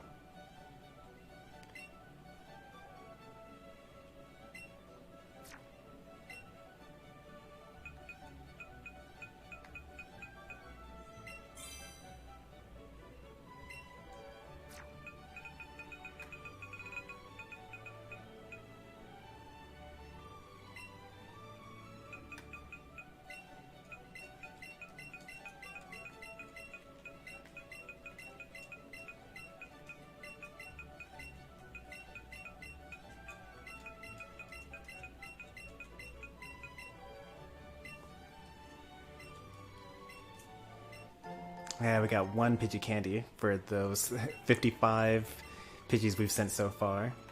But that's actually worth it though.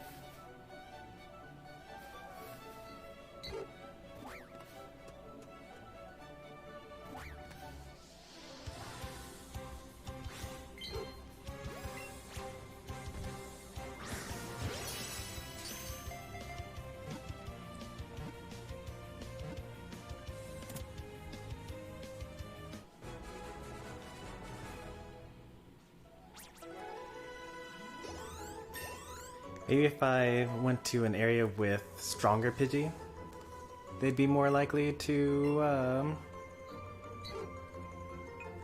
join.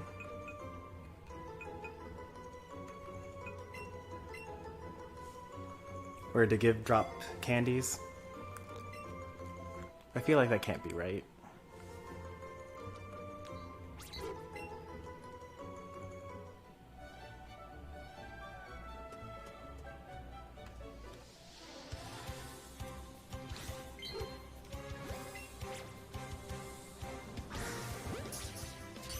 Oh, that should have missed, but I'm not complaining.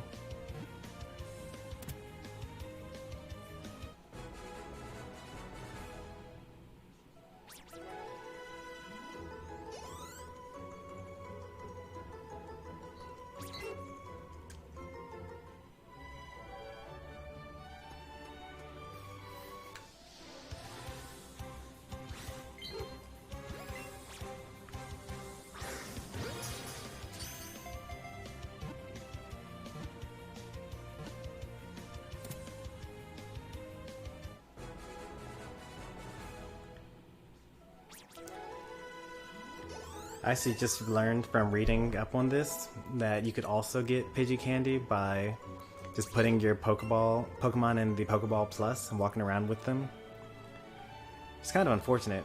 You know, that means that, you know, all of this would be so much easier if I just spent $50 on a controller that only works for one game.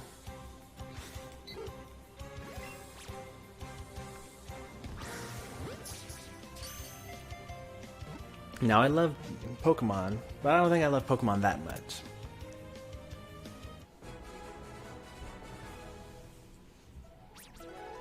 It's like, yeah, sure, you could get Mew, and you can easily farm for candies and make your Pokemon stronger. Granted, you'd also have to, like, walk while doing all that.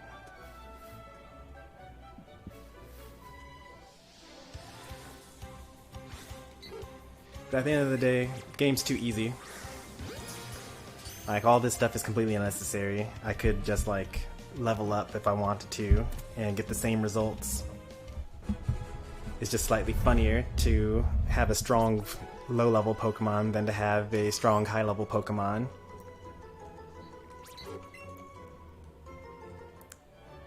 Alright, so I originally said we were going to keep going until we caught 50 of these, and we're at 42 right now.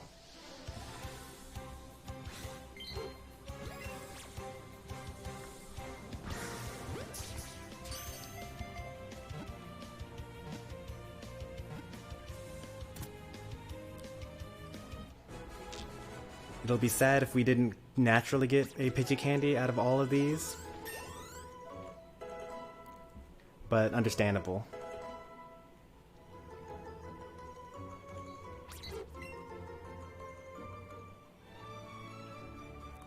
I had to catch like over 100 Ghastly when I was training my Gengar, because I did the same thing. So off stream I did basically all of this but with the Ghastly. That eventually evolved into Haunter, and then I traded it on stream in order to get a Gengar. But I basically trained all this stuff doing the same thing, and I did eventually get max stats on that Haunter.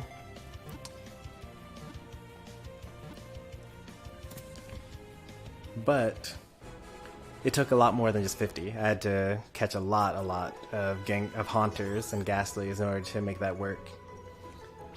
Hey there, Kenny. Welcome to another stream.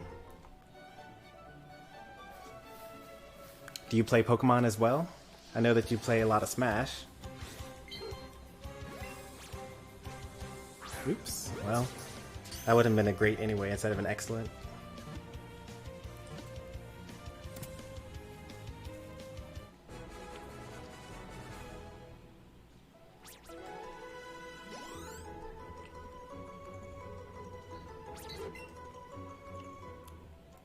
We're at 45.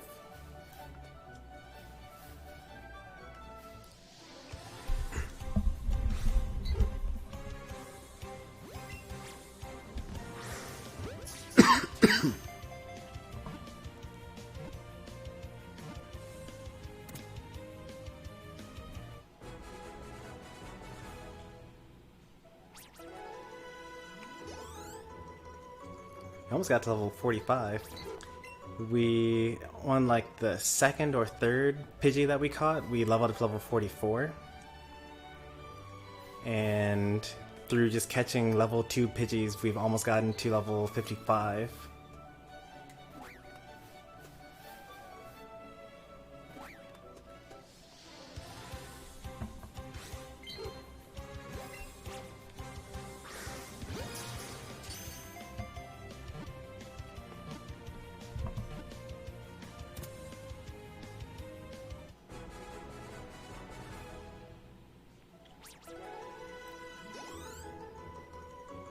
And that level 3 Pidgey that we started off with is now level 16. Just about to evolve into a Pidgeot, or a Pidgeotto.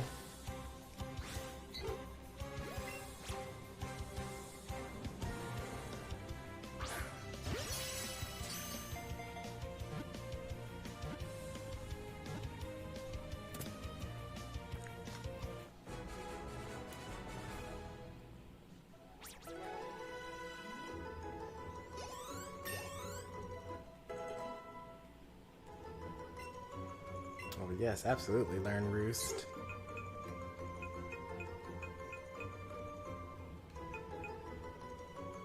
You don't need Gust.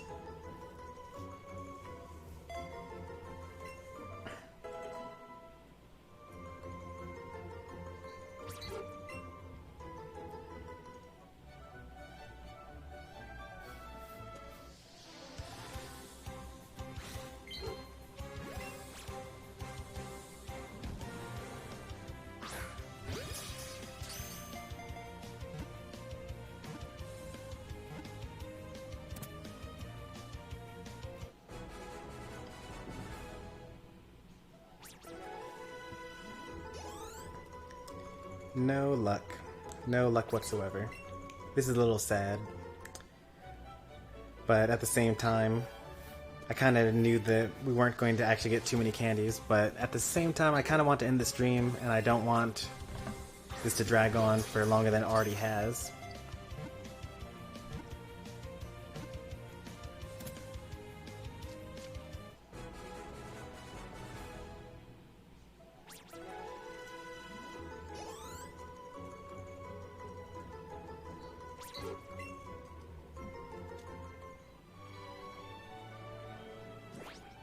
Okay. Well, let's get rid of all the Pidgey. See if we can get another candy from it.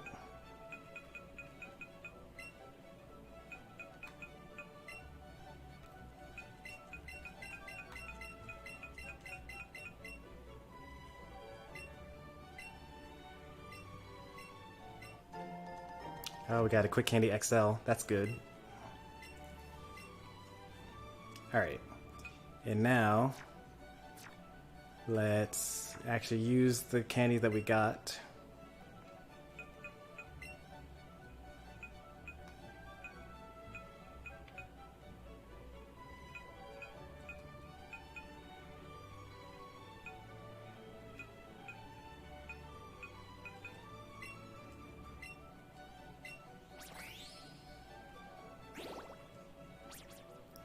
Not quite worth it.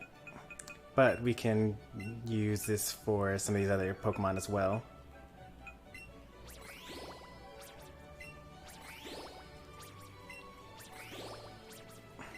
Hey there, bruh moment. Welcome to the end of this stream. We're just leveling up some of these Pidgey here.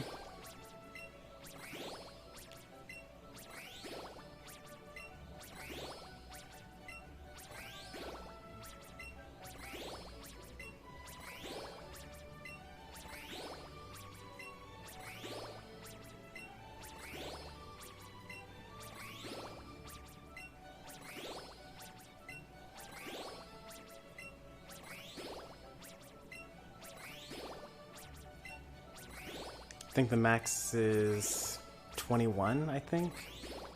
That needs to get to up by one more stat.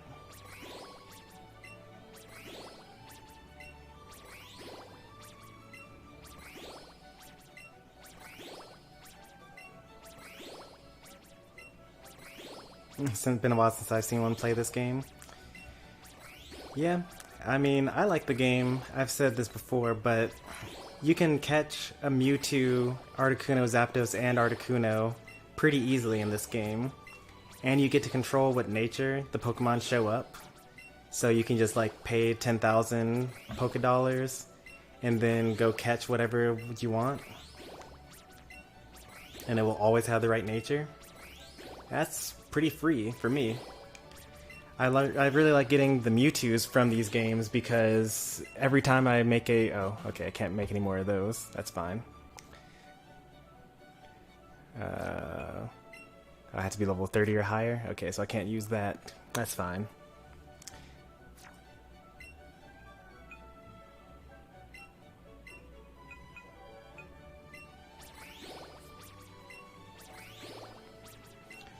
But I like to take the Mewtwo's that I get from this game and then put them on the GTS through Pokemon Home and then trade them for literally anything. It's mostly what they're useful for. I kept one for myself. I have a bulky, Stally Mewtwo.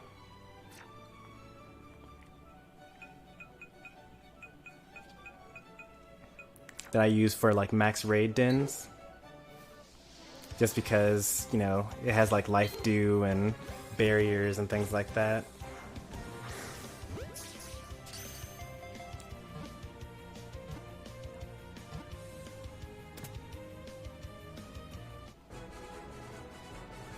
Alright, say goodbye to the catch combo, people, because it's going away.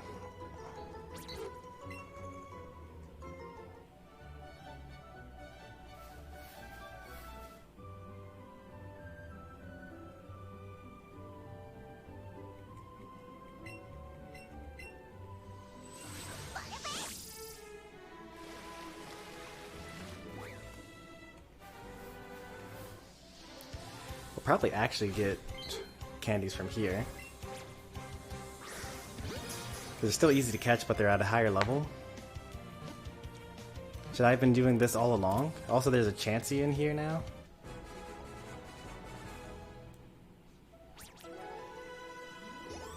Oh, we got crazy experience points from that. I don't know if we should even catch these Pidgey here. They're too strong. They're giving us too much experience points. We're gonna over level.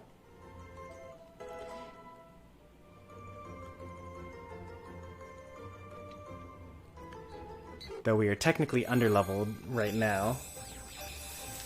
So I think the highest level Pokemon in the Elite Four is going to be like level 60, maybe 59.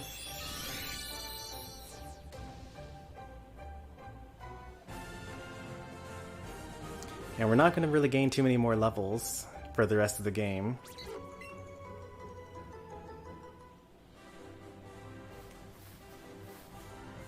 Sadly, catching Pidgeotto will actually break our catch combo because it's not a Pidgey anymore. So we actually have to ignore the Pidgeottos.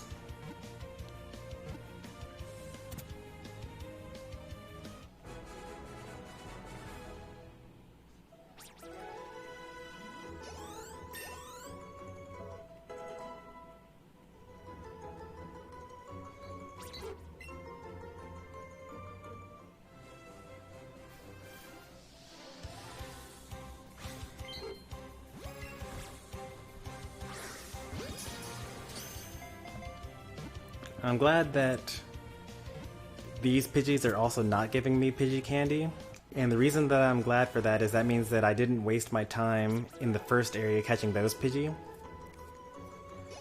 Because if it were like, you know, if it were the case that I was never going to get Pidgey candy in the first area, no matter what I tried, then that means that I wasted a lot of time catching those Pidgey when I could have been catching these instead. And having a chance of getting them.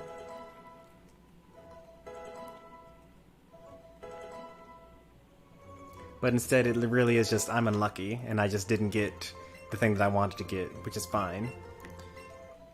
I also know that I already know that there's a chance to get Pidgey candy because that's how the Pidgeot that I'm currently using got so strong to begin with. Because I was basically catching quick candy. I was using it to get quick candy for my Haunter. on the previous save file and got so many Pidgeys that I was like, well, I may as well, trade all these in to get Pidgey candy. May as well train one Pidgey.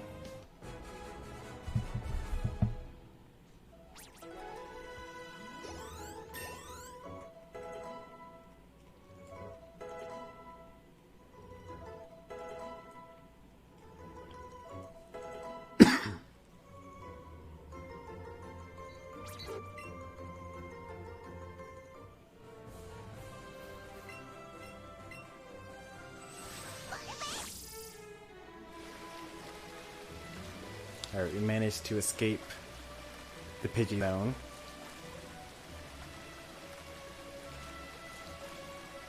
And now we just surf down here, and there aren't any trainers along this path. All the way to Cinnabar.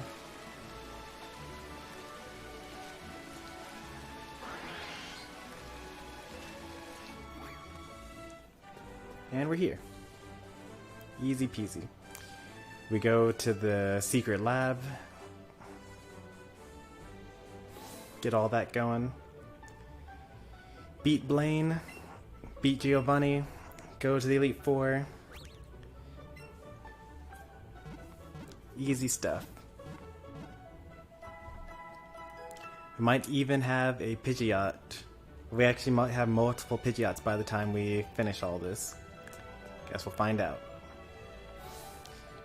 But I don't want this to be a 6-hour stream, so we're going to end this now with as far as we've come. Stay tuned, because in a couple of hours we'll be back with some Smash. Thanks for watching, everybody, and I'll see you soon. Take care and bye.